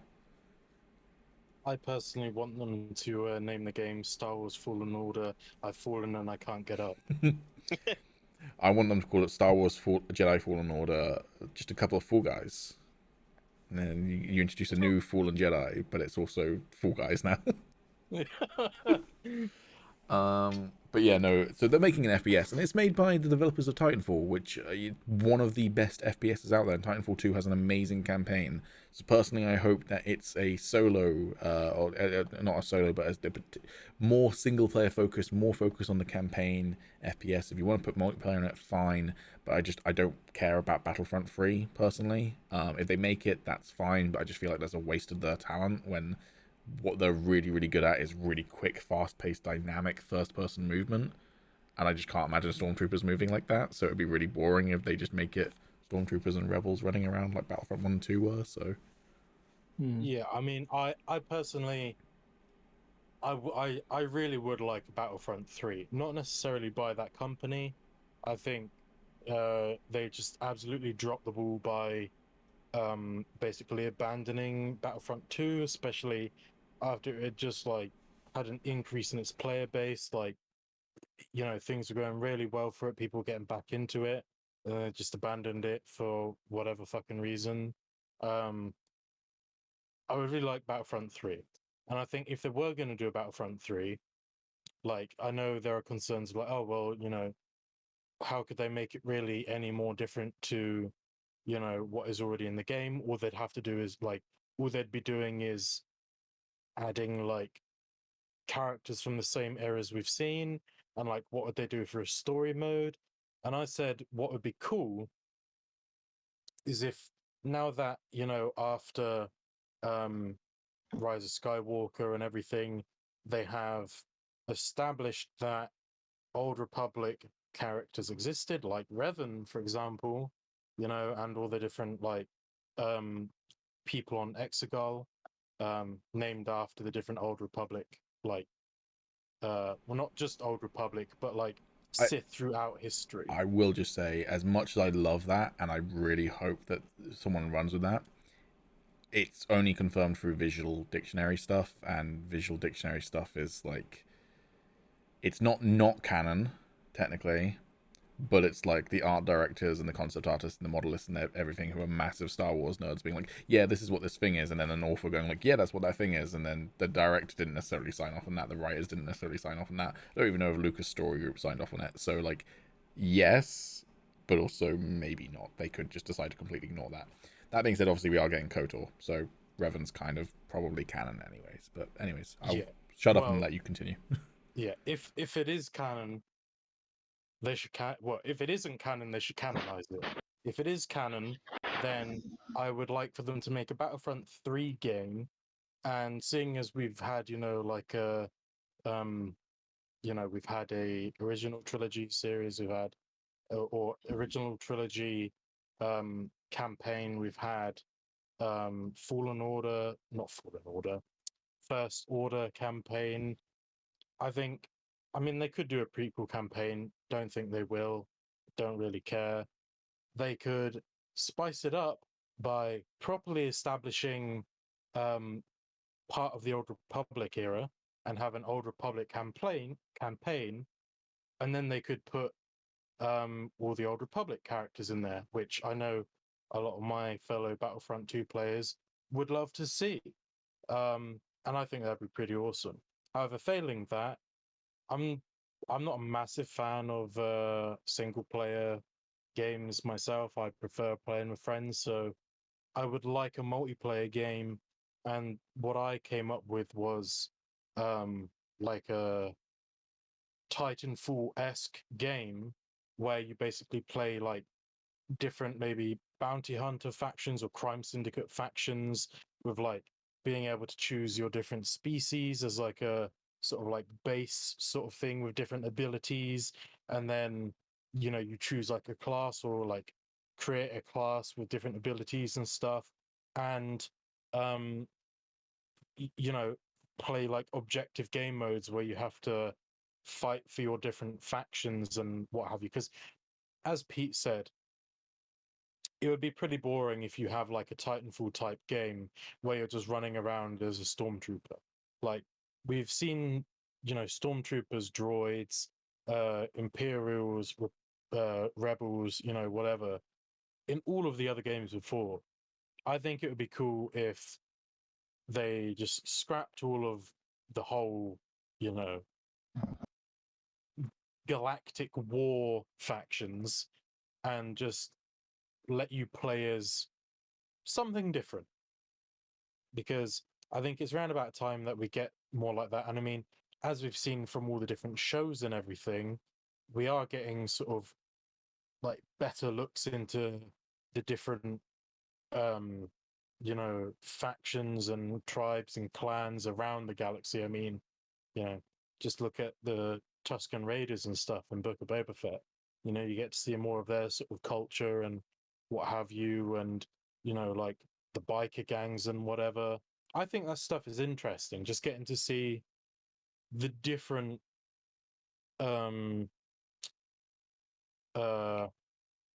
what's the word? Like the different denizens of the universe, basically. So I think that would be a really cool idea. Doubt they'll do it, but it would be interesting. I do think what's quite plausible with combining Titanfall's kind of movement systems and Apex's move systems with Star Wars and with one of the many focuses of Star Wars recently, is potentially having a game where you play as a Mandalorian, whether that's multiplayer, Mandalorians versus Mandalorians, or single player. Just because I'm imagining like jetpacks and grapple hooks and stuff like that could work quite nicely. Not that other people don't have that, like generic bounty hunters, whatever, but Mandalorian's the one's known for having it. But what do you think, Callum? I think it would be interesting to get the bounty hunter Mandalorian thing that you were saying, but this is EA we're talking about, because EA still have the publishing rights to Star Wars, don't they? Not exclusively from, I think, next year onwards. So there's already a bunch of games announced that aren't going to be EA. You've got Quantic Dreams making Star Wars Eclipse.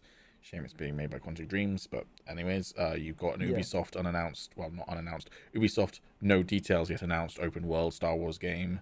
And there's one other I want to say, but I can't think of what it is. There's obviously the KOTOR remake, which is being published by EA, I think. but isn't being made by them. But there's something else I feel like I'm missing. Is Amy Hennig's... I feel like Amy Hennig's Star Wars game got cancelled and then maybe brought back or something. I think it's something else. I'm Googling. Every Star Wars game in development from 2022 and beyond. Okay, Lego Star Wars. Star Wars Hunters was probably what I was thinking of, to be fair, which is that 4v4 Nintendo Switch game. Yeah, that's it. That's the only one I hadn't thought of other than Lego Star Wars. So Amy Hennig's one is apparently in the dirt, which is a shame. She's a good game developer, and an Uncharted style Star Wars game could be cool.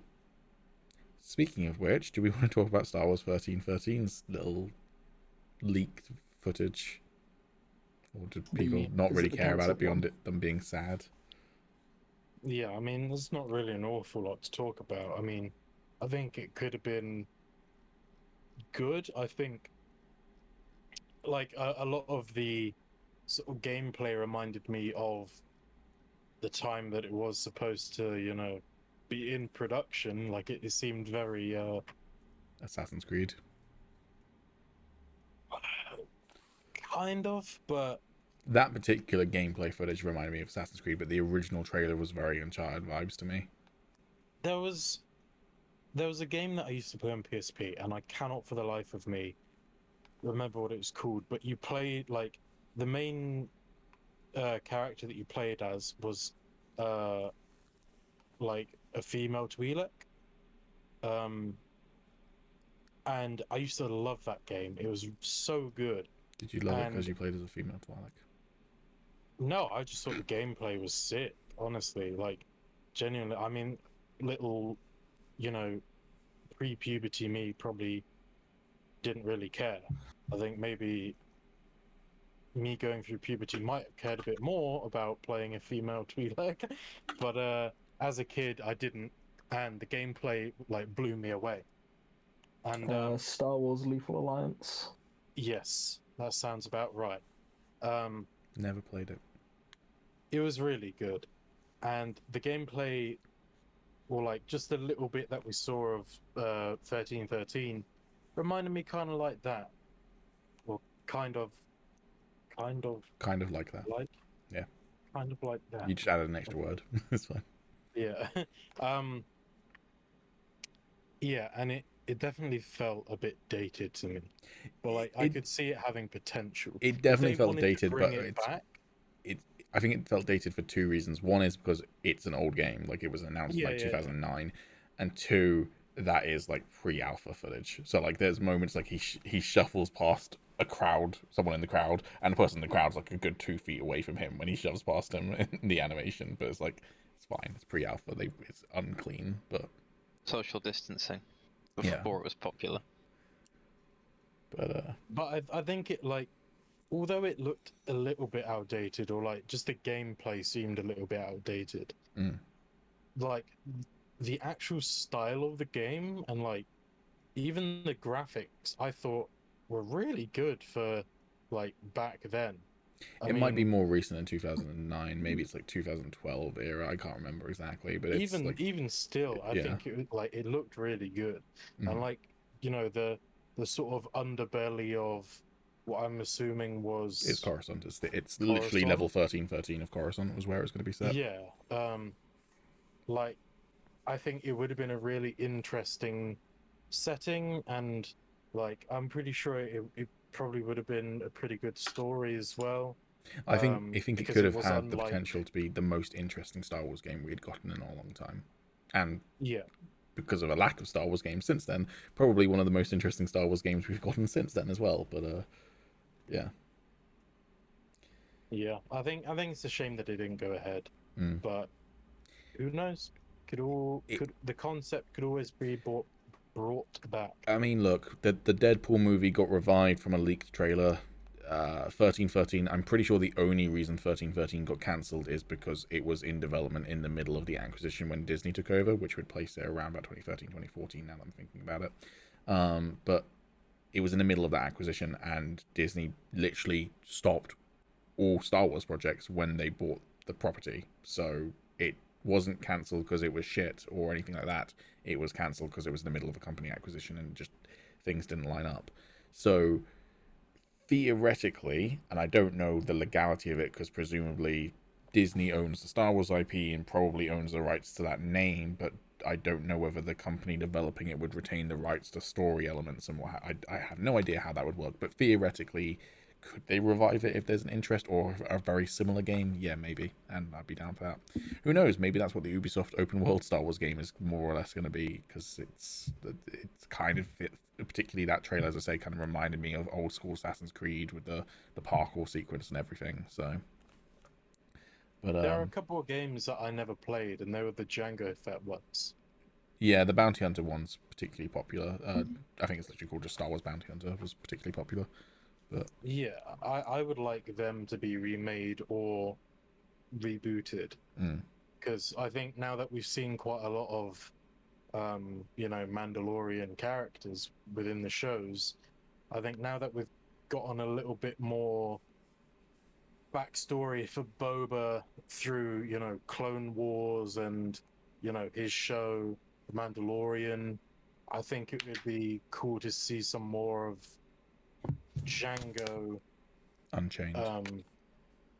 Yeah, Django Unchained, definitely. But yeah, I'd like to see some more canon stuff from Django. Completely side note, and Tommy might be the only person who super cares about this. Maybe Alex will care about this. Maybe Callum will care about this. I don't know. In the original teaser trailer for Star Wars 1313, which was shown at E3, which didn't feature Boba Fett, who has now since then been revealed to be the person who's going to be the protagonist of 1313. This was like from the opening sequence. The character who the player controlled was played by Wilson Bethel, who went on to play Bullseye in Daredevil Season 3. And you look at it and it's 100% him. Like, now that I know what that guy looks like, I'm like, oh yeah, that character model is 100% Bullseye. So You've made me sad about it all over again now. Maybe we could have had Star Wars version of Bullseye with his perfect aim against Boba Fett. Maybe that was going to be the story. But that would have been so good. That would have been brilliant. Sad news. Moving on. I assume Callum and Tommy have heard the reboot in Percy Jackson. They're getting rid of all of the legacy of those classic films. The movies. Why would they reboot them? Don't fix what ain't broke. Exactly. Just expand on it. Make more. Alex is crying because he's so worked up over them getting rid of the legacy of those masterpieces. We're sorry. Fuck you. It really confused me because I swear they'd already announced that they were making a Percy Jackson TV show. Was it just that they hadn't greenlit it yet?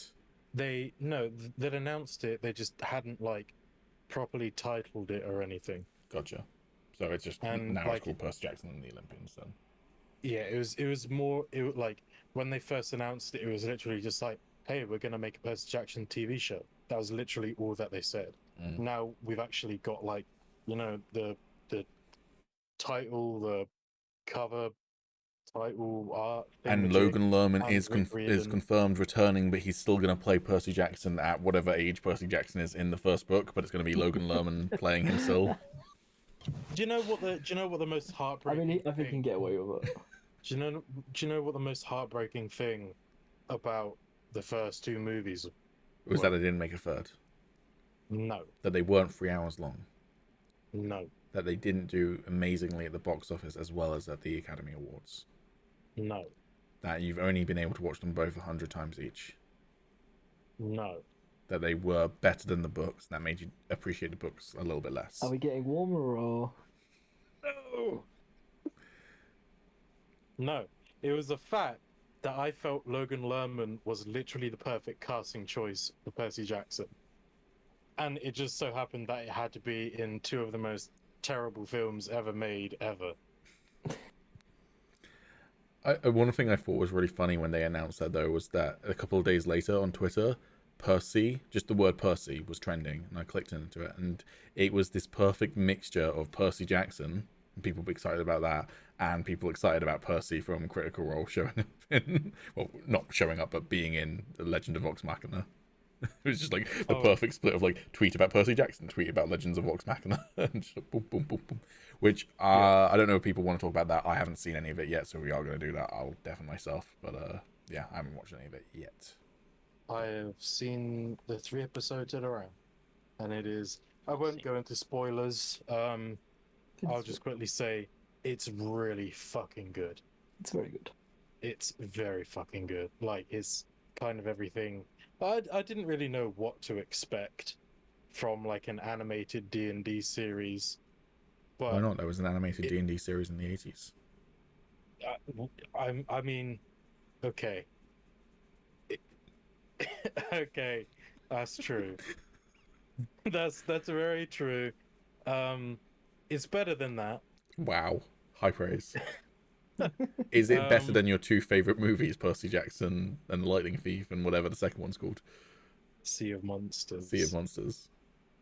Let me think about this. Yes, it is.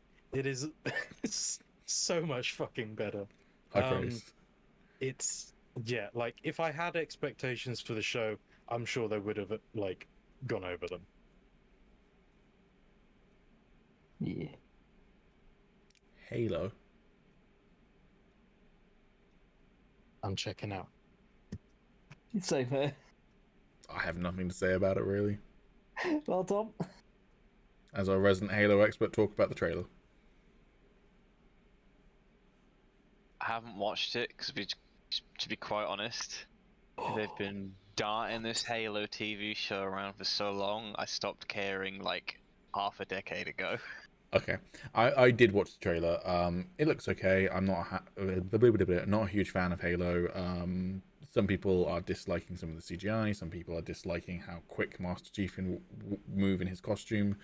Some people are disliking the fact that it's not the original voice actor because it's the guy who's actually wearing the suit who's voicing Master Chief, who I can't remember his name, but he's the guy who played the Leprechaun in American Gods. He's the guy who played the Leprechaun, Mad Sweeney. I do like that guy. I was going to say Warwick Davis, but Yeah. No, Mad Sweeney, who is like 6.5 foot tall. Like he's a tall leprechaun. you paused on Leprechaun, so I was Hey, like, Well, I Warwick couldn't Davis? remember his name. That's ableist. Well, shit. But I think one of the biggest things I've seen criticized, which is so weird, is people's reaction to Cortana in the trailer. And I suggest you watch the trailer just for that. She shows up, and it's weird. It's just weird. Like, she doesn't look like a hologram. Like, first of all, she's not naked. She looks like whatever Cortana. She's not called Cortana, Cortana in Halo Infinite anymore, is she? She's called something else, but she's still Cortana, right? No, it's the.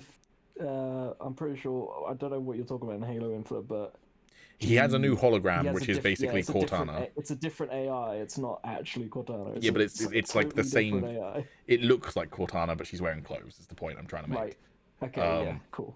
And so they've clearly taken that as like the visual style, but she's not really blue and she's not holographic, and it's played by the original actress, which is cool, I guess. But it looks really weird and cheap when like holograms are so common in sci-fi. It was just like, ooh, you just look like a person with a bit of blue light on you, sort of thing. It does seem strange because you can't really say, oh, well, because it's new technology for the AI and the holograms and shit, because it's set in the Human Covenant War, like Yeah.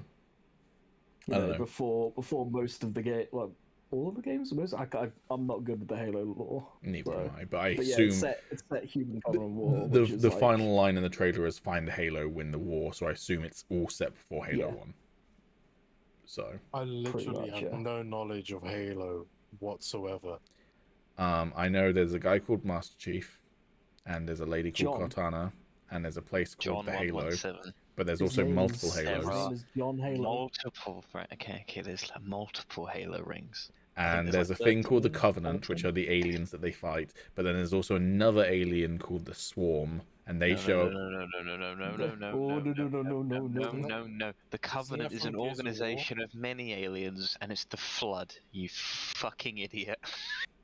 I might be thinking about Yumi at Six's the Swarm song, which they did for Fort Park's The Swarm, right? No, They do swarm you. Talking about What are the things called in Gears of War? The Oh. locusts.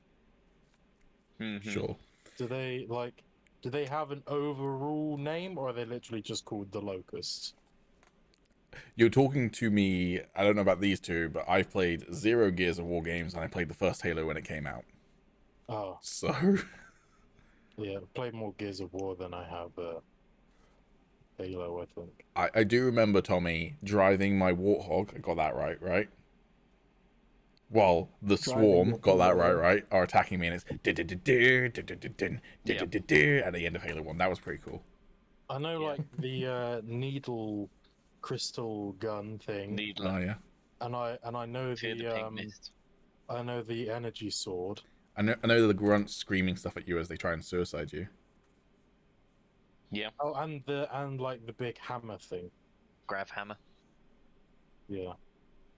That's Short about for it. gravity hammer. I know some of Red versus Blue. Yes, I've seen Red versus Blue. That's pretty much where I got all of my Halo knowledge from. Do you know who makes them? What, Red versus Blue? was Rooster Teeth? Rooster Teeth. No. Halo. It's Oh, now Bungie. 343 Studios, isn't it? But I it knew was Bungie. somebody would say Bungie. It was Bungie, but it's now was 343 Bungie, Studios. yeah. Half of them Yeah. ended up making 343, though I don't know how many Speaking remain. of Bungie, that brings us nicely onto the final topic that Calvin posted a link about. And if we talk about it in less than 3 Yeah, minutes, I Alex just- gets to talk about The Witcher this week. Take it away, Calvin. Yeah, so I just saw the news article. It turns out Sony have just acquired Bungie. For 3 Hey, points, Sony's acquired Bungie. will acquire. Yeah. They've like entered, like Oh. they are going to do it unless like people kick back and say this is a monopoly. But they can't really do that after Bethesda has just bought the entirety of Activision Blizzard. I feel like that would be incredibly Yeah. hypocritical. Microsoft. Microsoft, yes. What Yeah, did I say? it I said looks- Bethesda, didn't I? I keep on saying that That's for some fucking another reason. company that they've recently acquired. Yes. It does look very interesting for Bungie itself. Not talking as like, with the monopoly and the business side of acquiring it, but for Bungie itself, it does look very promising. I think the So thing, what has Bungie actually made recently? Destiny. Just Just Destiny. Oh, But yeah, so it's not like they're going to like with most stuff, they are just acquiring them. So they're not gonna do anything like that. They're pushing for whatever they are. Just they've bought them and they're going to continue to let Bungie, do their thing. I wouldn't be surprised if it ends up with Bungie making exclusives for Sony, because that's what most studios owned by another studio do. Yeah, But- probably down the pipeline, but for stuff not like with Destiny. no, that's going to be totally. Yeah. But what I'm Totally curious that. about is, as far as I can think, Bungie are most known for Halo and Destiny. I can't think of anything else they've ever made. wait, didn't Bungie make Well, wait, no. Marathon. Oni. Who made- Halo. I think that's it. Who made It wasn't BioWare. Didn't make There was that game that came out recently that Anthem. was just really shit. Anthem. Yeah, that was Anthem that was Bungie? BioWare. That was, Yeah, it's- Oh, it was BioWare. Yeah, that was Oh, the one wow. that put BioWare into like Mass Effect Andromeda was not great for BioWare. Anthem was the one that made them have to change all of their creative directives, basically. Yeah. Yeah, no, I'm just curious because I can't think of it.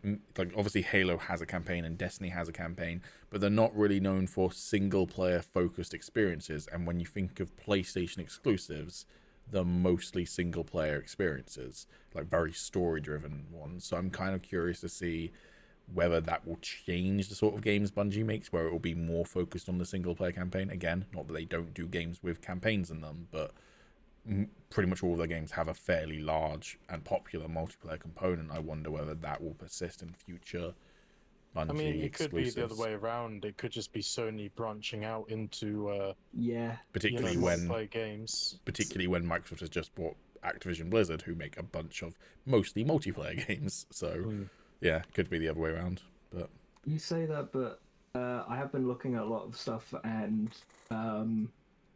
I think Bungie have specified to Sony, because it's kind of, even though they've acquired them, they're talking of basically saying, yeah, we've joined up with them and they're keeping a lot of their own creative freedoms, if you will. Would And the one thing they wanted to say was they didn't want to have anything, like they wanted to have it so their players could share the experience everywhere, if you know what I mean. Well, generally speaking, though, and to be fair, I'm not saying that Microsoft doesn't do this, but generally speaking, that seems to be the way Sony goes with their companies they own that make exclusives for them. Is they, beyond the fact that it's an exclusive for PlayStation, Sony doesn't really get involved, it doesn't seem like, because when you hear like interviews from the directors of these various studios and these various games, they're like, yeah, we had full creative control, we got to make the game we wanted to make, which I think is good for games. And I think genuinely some exclusives wouldn't have been made if those studios were owned by companies like EA or Ubisoft or whatever, but were able to be made by Sony. The reason why I say that I don't think it's fair to say that Microsoft doesn't do that is Microsoft hasn't really published any exclusives that weren't already in the pipeline yet from any of their major acquisitions. Like all of the studios they've bought, the games that have come out yet since then were already like halfway through development, if not basically finished at that point. So it will remain to be seen how Microsoft treats these studios when they're creating a brand new IP just for Microsoft. It'll be curious to see how much they get involved or don't with the creative process. But but I do know, because I'm looking through the Q&A now that Bungie put out, and they have said that for any of the future games they have in development, any of that, none of them will be PlayStation exclusives, because they have stressed to Sony that they wanted all their games to be like, you know, accessible to everyone. that's good. So to be fair, they're still continuing to be a self-published thing as well, so it's not like they're gonna. So yeah, it's just like one of these things of. Have they actually announced any games? No. Not really, no. I wondered if they actually plan on making any. Yeah, I think they will. It's I think just they're probably Destiny, contractually obligated Destiny 2 to. became a very big thing for them to finish. Because at the moment, I think it's called the Darkness and Light storyline or something like that. But basically, the big storyline in Destiny is what they're focusing on right now, because there's about another 4 more years before they wrap it all up, and they've got about 5 expansions already, like, you know, prepared and ready for them to work on. So like it's a really big thing that they're working on.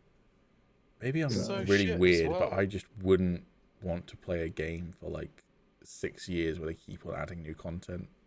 I would, I mean, as a MMO player, specifically WoW until recently, like I get why, you know, if you're into that game, if they add more content, I get why you'd want to play it. But like, I feel like with like WoW specifically, it's such a huge world with so many different zones and you know, characters and lore behind it, you know, that you get into.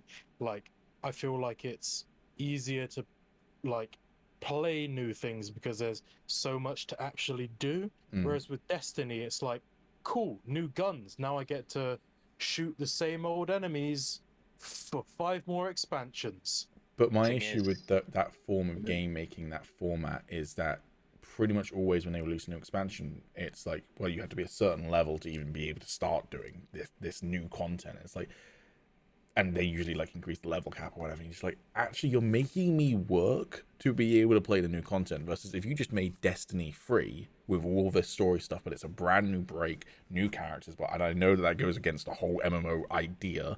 But if you did that, I could actually just come in at ground level and experience this new content. I don't have to work and grind at all to be able to do these new raids or anything like that. And that's a bit of an old issue with a lot of MMOs. I was going to say, messy. the one cool thing with games like SWTOR is that with its free-to-play model, they make it very easy to get to the new content by just like instant leveling your character up, which I don't know if Destiny does do that now, but I know that was a heavily criticized thing with both Destiny and WoW for a long time. You still need to pay for a boost. There aren't any. Fair enough. But Yeah, so there's power levels, but yeah, I think you can do all the story content now, can't you, Callum? yes and no. So basically, they make what was it at the moment? I think Shadowkeep and Beyond Light are still paid for. But the new DLC that's come up in February, Witch Queen, they have changed the leveling system. So now everybody will start at the same power level when it comes out, no matter if you've been grinding like I have for however long if you just start. Everyone will be the same level. There's a big jump from power level. I think it's now 1350 all the way up to 1500, and then there's more on top of that for when you get into like the harder stuff. But they are trying to make it more accessible for new players. And yeah, there's a lot going on with Destiny. I could talk about it a lot, but I won't. Tell you what, I that'll be your role for insight, is the Destiny 2 role for insight. Like, just out of curiosity, I mean, I don't really care. I don't think I'm ever gonna go back to Destiny because, like, I get bored of it so quickly. But like, just pure curiosity, as a player who does, sweat Destiny quite a lot and, as you said, grinds it, how do you feel about having put in that amount of hours to grind and do the end raids to then be reset to the same power level as new players? I don't mind. A lot of people get into the whole thing of gatekeeping it, being like, "Oh, new players coming in and they're gonna be," but it's like everybody starts at that level, and it's the same thing every expansion, because no matter if you've grinded for as long as you did and you get up to the highest power level, next expansion or next season, there's a new power cap that you have to get to, and if you want to get to the death dungeons or whatever, you have to get to there. So it's always this milestone you have to get to no matter what. And I just feel like it got to the point where new players were left behind a lot. Talking about it, if you start now, before this expansion coming out, you are put at power level 1100, and the current cap is 1340. So like, you have to go through that, and like with the stuff that you can grind for now, it actually got to the point where if you joined before when the 30th anniversary came out, it would put you into an event that was higher than your level when you just start, when you like come in as a fresh player, to the point where people would literally lower their power level to help these new people out because they literally couldn't complete the event. And Bungie obviously fixed this in time, but it was that bad. So I do feel like they are doing something good with bringing everybody up to speed. It's definitely a good thing in my opinion. But yeah, it's this weird thing, because I was just thinking about it, and I was saying I don't like grinding in video games to get to content. I just want to be able to access content, and it's fine to work a little bit in terms of like, oh, I can't beat this boss, I need to get more powerful. But when it's literally a grind, I'm like, fuck that shit. I want to be able to enjoy my experience. And I was thinking to myself, one thing I don't mind is like more roleplay focused games where it's like, now you got to roleplay doing a job. And I'm like prime example, like I've played the Star Citizen Alpha quite a bit. I'm like, I don't mind doing smuggling jobs in that game where I'm literally like, I pick up a smuggling package and I have to fly it from point A to point. It's like, but that is kind of grinding still. Like you're just doing that to make money so you can buy more stuff. But for some reason, I don't mind that because it doesn't feel like a grind in the same way. It's that the main grind people do is for day one stuff. So for example, with the new expansion coming out, there's going to be a new raid. The new raid will be brought out, I think it's 2 weeks after the expansion comes out. So basically people will be grinding as much as they can for 2 weeks to be ready for the raid for when it comes out, because when it comes out they do this whole event where they make the raid for 24 hours extremely hard. And doesn't Destiny hard. Like or Bungie like give out rewards for people who exactly beat it? They do something called a raid race where whoever completes it first, which that kind of community thing is cool. Fame, and they get exclusive like hoodies and stuff. I've seen that. They get like a championship like belt. They do a lot and stuff like that, and then after that it'll be brought back down to like a lower power level where even if you've just been casually grinding for 2 weeks, you can probably do it. But it's just that day one. See, I feel like when they bring it down though, that should be at the point where no one should have had to have grinded to be able to play. It's just if you want to grind for the day one thing, go for it, because I do think that community element's cool. But like that's what I'm saying. They do bring it down to the point where you don't have to get to this exorbitantly high level. You can do it from like just playing the game normally. Fair enough. And you know, they do that, but I mean that they've also shot themselves in the foot with the whole storage debacle and stuff like that, and I can get into it like so much more On the roll for Inside Destiny and Destiny 2, that was came from the Moon Edition. I could do that if you want to, but yeah, it's definitely a step in the right direction. I think that's like, I think there is a general problem that sort of envelops all of what we've just talked about, though, in a lot of games that, you know, have sort of end game content and expansions and stuff. Because, I mean, you know, you're saying you don't want to grind to get into, like, you know, if there's a new expansion, you don't want to have to grind to be able to get straight into it, you know. And I think that's an issue because, you know, for example, World of Warcraft, it's seen a lot of these types of problems, you know, like the player base is so divided because, you know, you pay for the expansion, and if you pay for the expansion, you get given a character boost, you know, so you can boost character, jump straight into that expansion, which I think is a pretty good idea. However, saying that, you have to be very careful with which character you choose, because if you're new to the game, for example, and you just think this class looks okay, I'll just boost this character, then if you turn out to really hate that class, you either have to suffer playing it, or then you have to go back straight to a level 1 character and level all the way up to then be able to you know, get into the end game stuff. And the way that they've like reworked the whole leveling system and like all the different leveling zones and everything in WoW now is not so bad anymore, because you get to like pick which expansion you start in, except for the end game one, and then you can level through that whole expansion or choose whichever one you want to do, and leveling's a lot faster now. But obviously you have like the hardcore gamers that are like, no, fuck the casuals, you know, we want to grind our way up to the top. We don't want it to be so quick to level, you know, we want to experience the whole game and whatever. And, you know, it's the same thing with like gear and quest lines and stuff. You know, like you have the hardcore players that seemingly are just unemployed and play the game 24/7 and have all the time in the world to do whatever they need to do, you know, that absolutely smash out these different quest lines to get what they want, or, you know, all these achievements and titles and mounts and whatever, and, you know, to be able to get on to the next bit of content because it's time gated, which not, you know, which casual players, if you're a casual player and you just want to, you know, sit down, relax, play some of your favorite game, and, you know, go through some of the new quest lines, you play like a couple of hours, you know, you've got like a few hours that night just to relax, you play a couple of hours, and then suddenly you reach the next quest and it's like, yeah, you've got to actually wait like 9 hours in real life time to then go on to do the next quest. Yeah, that sucks. Like that feels really bad as a player. But then you've got the no-lifers that are like, oh yeah, but it's good that it's time gated because then it lasts longer and you can do this and that. And it's like, yeah, but I just want to play the game. Here's my argument against that whole philosophy, though, which is that, and again, MMOs are a different breed, but single player games have worked out how to do this really, really effectively.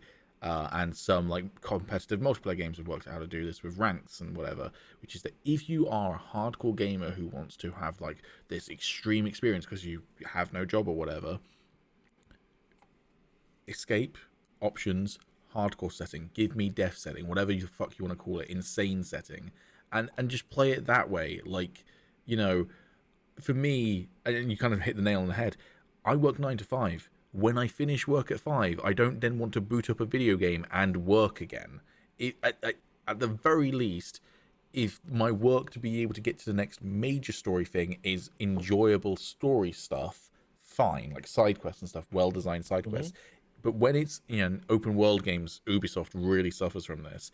When it's a fucking chore to do stuff in a video game, I'm like, what the fuck am I doing? And a prime example of that is the game I did not mind us grinding in, quote unquote, is Hunt Showdown, when we had the events going on and we'd be like, right boys, let's bash out like 6 games sort of thing tonight, sort of thing. And maybe we got tired of it eventually and we got salty and whatever, but at least that every game of Hunt Showdown is a little bit different, so it's keeping it varied and keeping it fun. And the event is just part of the natural gameplay. You don't have to stop playing the actual game to go after those event points. You can get them just by playing the game. So that's like good game design in my opinion, versus if you tell me that to be able to do the next main quest in an MMO, I need to go and kill 200 sheep to collect the fucking leather. Fuck you. Just, And admittedly, that's like really old MMO design, and I hope most MMOs are not doing that sort of shit anymore, but I remember when that was every MMO, and that was awful. So, yeah. I mean, yeah, I just think it's really difficult to get a balance in these types of games because the player base is just split between the hardcore gamers and the casual ones, and they both want the complete opposite of each other. But again, like surely the hardcore gamers would be appeased if you just made the raid 10 times more difficult for them, if they opt into it being 10 times more difficult for them. Well, it's not.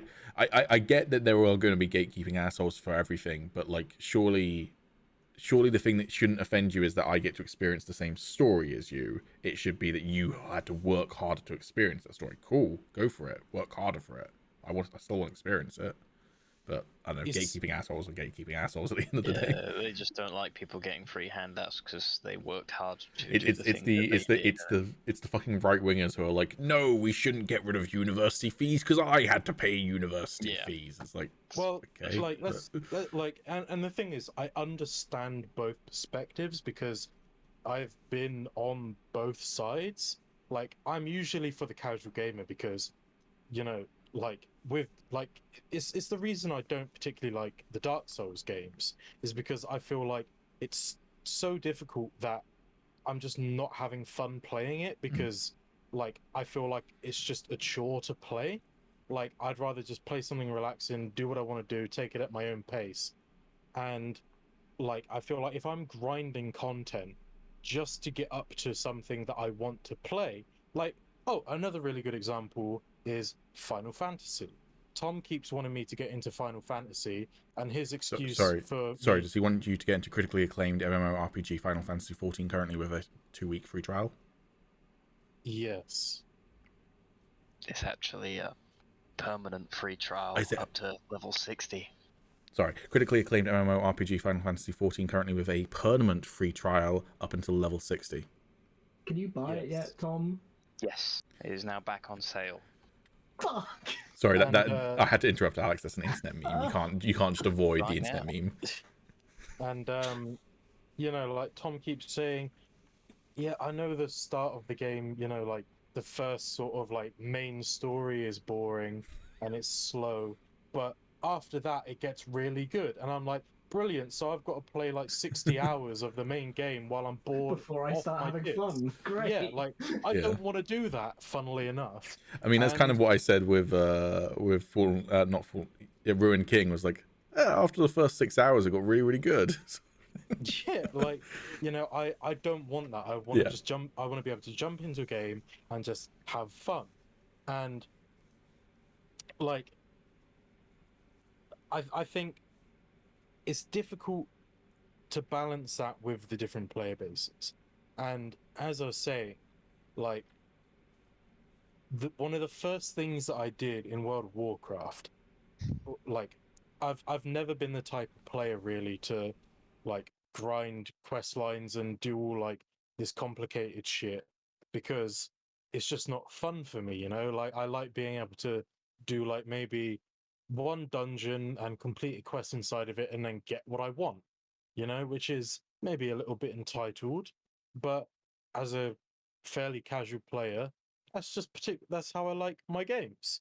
And for the first time maybe ever in World of Warcraft, I went through and did all of the different quest lines and grinded all the different reps for the allied races that I'd released, which took me quite a long time. It was just absolutely, I remember that like, slog. yeah, brain melting. Same with flying, right? Like flying in Legion and BFA, I'd never done anything like that. I worked my ass off to get these things, and it was a really big achievement for me because I'd never do anything like that in a game, and I was really proud of myself for actually, sitting down and doing it. And I was like, I get the feeling that these guys get now when they actually complete something that's, that takes a little bit of time and effort. And then they were like, oh yeah, allied races, all you need to do is do their quest line and you unlock them. And also flying is now just available to everyone within these zones. And I was like, brilliant. So I put all that work into getting them for them to just become available to everyone. But wouldn't And, the like, better choice to be that you never had to put all that work in the first place? yes, exactly. So, like, as much as I So can I'm agree like, with you being like, I wasted all that time, that's like, when you buy a video game and then it goes on sale next week, you're like, I just bought that video game for 60 quid and now it's 50% off. Don't be mad at the developers or the people who organize the sale. Just be like, shit, that was shit luck. That's life. Yeah. I No way I to would know. be like, Game developers would be making like- their game better does not mean that you should be angry that you played the game early. It's just like, that's shit luck. yes, but it wasn't.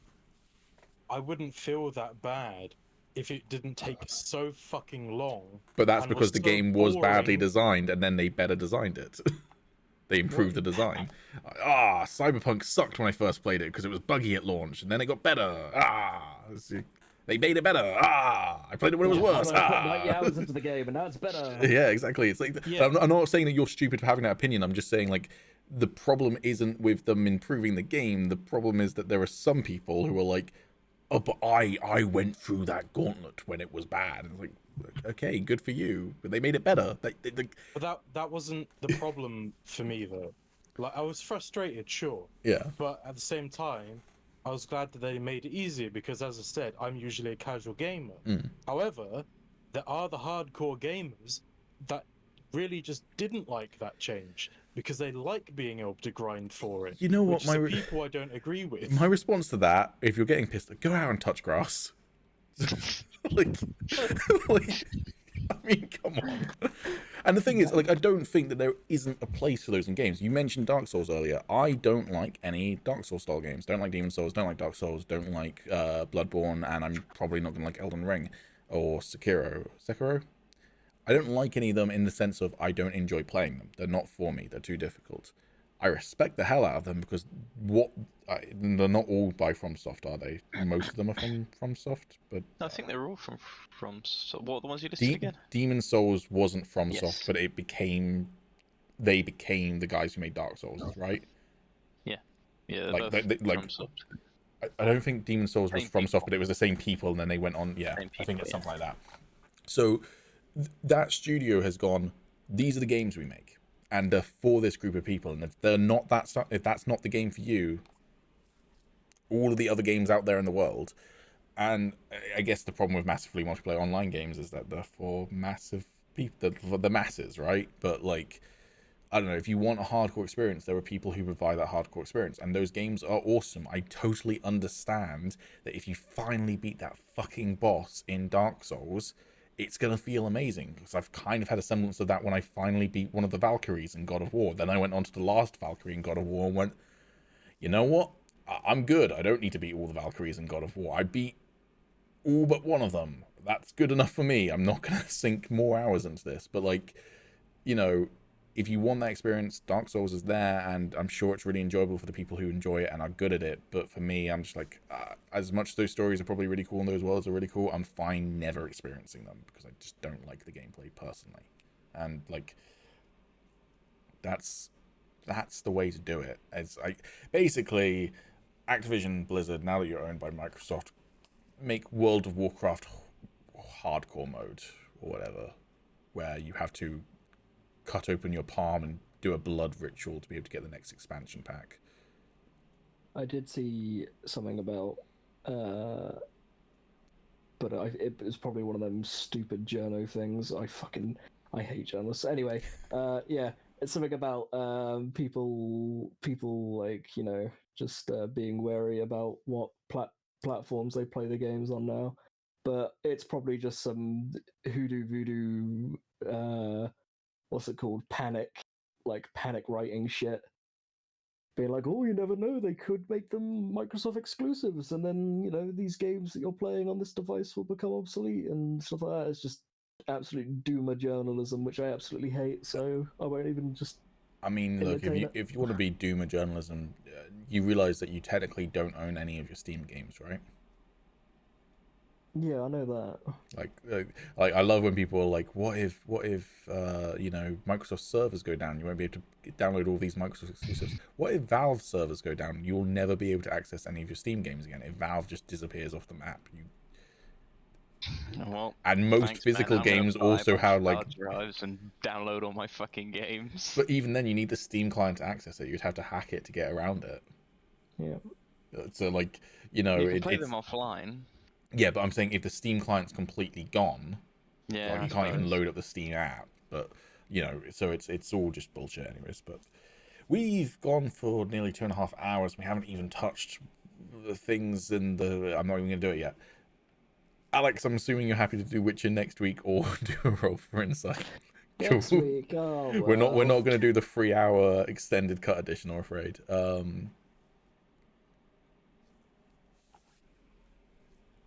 I quietened down my computer fans by taking off the front vent. What did we do in the week? Media consumed. Who's going first? I don't know what I fucking done this week. Oh yeah, Final Fantasy. Critically acclaimed game Final Fantasy 14 with a permanent trial for level 1 to 60, now with the new expansion Endwalker and back on sale for new players for the low price of £30. Fuck you, because this week I was looking for an MMO to play because I was like, you know what, I want to get back into them. Like, yes, I play Destiny, but that's on and off. So I was like looking through them, going through my day. Sorry, I like, love how excited he is. I was like, well, that's a fucking dead game. Get that out of here. And then I was like, Guild Wars 2 was like on the fence. And then I was like, Final Fantasy? Oh, let's have a look. No, still can't purchase it at the moment. This is like very early in the week or whatever. So I was like, oh, don't worry about that then. Went on to SWTOR. I was like, yeah, I'll go back to SWTOR. But yeah, I would highly recommend Final Fantasy, and I can send you a referral link so you'll get some freebies, and we can get married. Because I'm looking for a wife. Are you? Hey, Callum, do you know who's going to come hop on SWTOR soon, along with Alex? Who's that? Me. Oh, great. 3 for SWTOR. Fuck Free, you, Tom. 3 for SWTOR, yeah. Yeah, I'm afraid it was just really easy to get back These into. two were playing it before the podcast, and I was like, Yeah. oh, you're playing SWTOR? Yeah, I've been thinking about playing SWTOR recently. It was a lot easier to get back into than waiting for Final Fantasy to put their games back on the sale so I could actually buy them and play them. Also, I can't play expansions, critically acclaimed MMORPG Final Fantasy 14 because I've never played Final Fantasy 1 through 13. Yeah, you won't know the story, Tom. Well, the name Final Fantasy only comes from the fact that Final Fantasy was supposed to be the final game made by Square Enix because they were failing, hence Final Fantasy. But actually, all of the games except for, subcategories like Final Fantasy 13, which has Final Fantasy 13 too, but the stories are all separate, so you're fine. Okay, boomer. They do have. Tommy, we've been running for 2.5 hours. Save it for your roll for insight on Final Fantasy. Yeah, don't start piping up because there's something here. Cool. Other than Final Fantasy, what have you been doing this week, Tommy?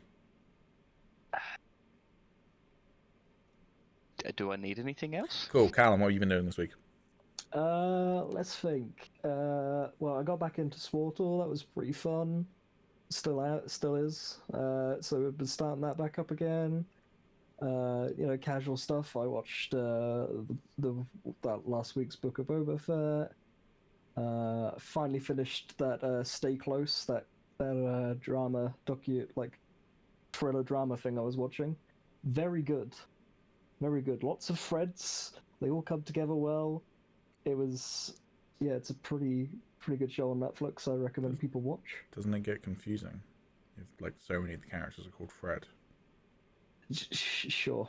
Honestly, it was a bit of a mindfuck. It was pretty good though. So yeah, that was me. Alex. Yeah, I watched Legends of Vox Machina, which was very good. Really, the only thing I've been doing over the last few days is playing SWTOR, which has a new expansion coming out next month, Legacy of the Sith. There's also going to be a class and story overhaul, which lets you Shut play the fuck up with that shit. Get out of here. Get Final classes Fantasy. separately to the different stories. And there was a new story it's a very trailer good game. released. Go check it out. New story trailer released last week for not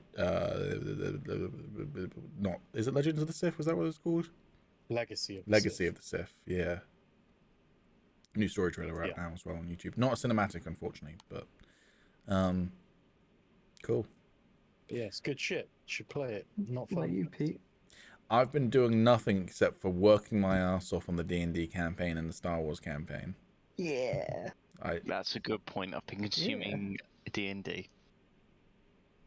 So I'm finally at the point where Callum and I did a session 0, which we maybe were going to release as part of the YouTube series that we're going to be doing, but I fucked up the audio. But hey, it was a session 0. It was a trial run. It's fine. Over it. It's fine. Yeah. Totally not going to do that because it's too much. But yeah. Yeah, that's been my life. Nice. Short and sweet. So anyway, Alex, about The Witcher. No, we should definitely leave that for another episode. There is one last thing we do definitely need to talk about though. So, along with the Piston Cup coming soon, with the wager involved. Oh fuck yeah! Callum posted about the new Fast and Furious Spy Racers Rise of Shifter, but spelled with numbers. It's such a shit game. And Tommy proposed that there would be Alex proposed that there would be a new Piston Cup with the Fast and Furious game. So we now need to discuss what will be the wager if Alex beats you in the Fast and Furious game, Tommy. What would his forfeit be if he loses? Is that your... No, what will be the wager? Like, win and lose situation. Okay. What was the wager for Piston Cup again? That was getting me to play a horror game, wasn't it? No, Piston Cup was if Alex wins, you have to play the entirety of the Borderlands series with us, including Tales of the Borderlands, where we'll play it all together. And if you win, you have to give Callum £50, was it? Or $5? 50. 50, yeah. Why does Callum get 50 quid? Oh, well, when you were dead, we added that to the bet, and you were dead, so you couldn't disagree. To be fair, Callum did buy me Smash Bros, which is about 50 quid many years ago, so that's fair. Cool. So if you win Piston Cup, you owe him £50, and if you lose Piston Cup, you owe us 5 Borderlands games? I owe you many hours of my life that I'll never get back. But the content, Tommy... I'm being put into this as well, don't worry. But the content, Tommy. So, with that in mind, what happens if you lose Fast and Furious Spy Racers Rise of Shifter? Tom owes me another 50 quid. If he loses that one, okay. And what if he wins that one? What does he get if he wins that one? He has to give Callum £100. I'm getting money here, so I'm not going to object. Look, I tell you what I'm gonna do. If I win, I will buy Endwalker for you. For who? For you. Oh god, See, Tommy, you're missing a trick here.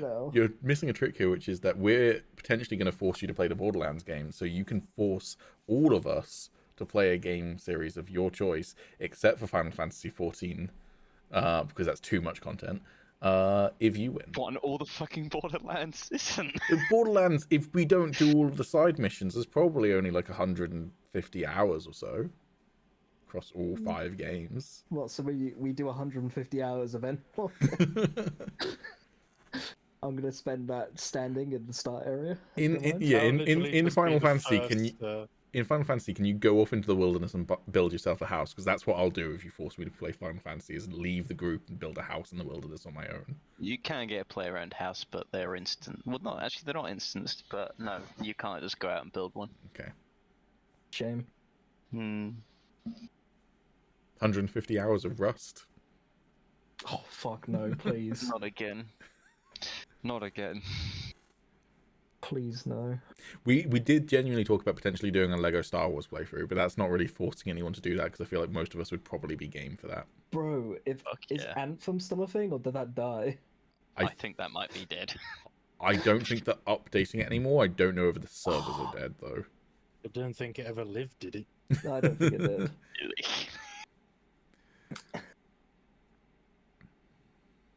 I guess we'll have to leave that up for Tom to decide. Tell you You'll what, think on chat, that one. post in the comments what you want Tommy to be forced to do if he loses or wins Fast and Furious Spy Racers Rise of Shifter spelled with numbers. I And if- swear to God, if all no the one comments that you comments- get saying Final Fantasy aren't me making new accounts. Hey, it And helps if the no one metrics, comments baby. anything, then Tom does owe me 100 quid. Just if no one comments anything, regardless of who wins the race. Just if no one comments anything on this video, Tommy owes Cal 100 quid.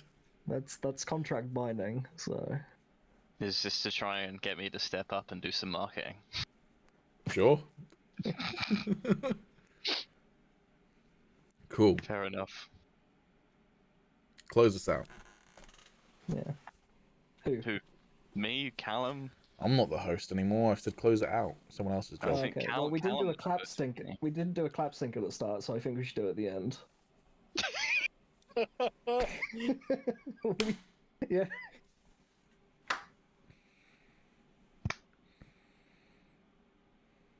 Done. There There it you go. is. Sync Peace up with the audio that. this time, Well. Pete.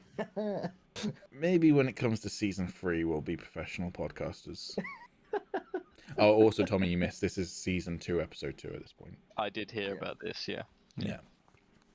I don't know whether the entirety of 2022 is just season 2 or what, but it's probably next time we don't make an episode for like a month that we'll do a season 3. Yeah. I mean, Plan. do we just keep babbling and then at some point when Pete's editing this, he just abruptly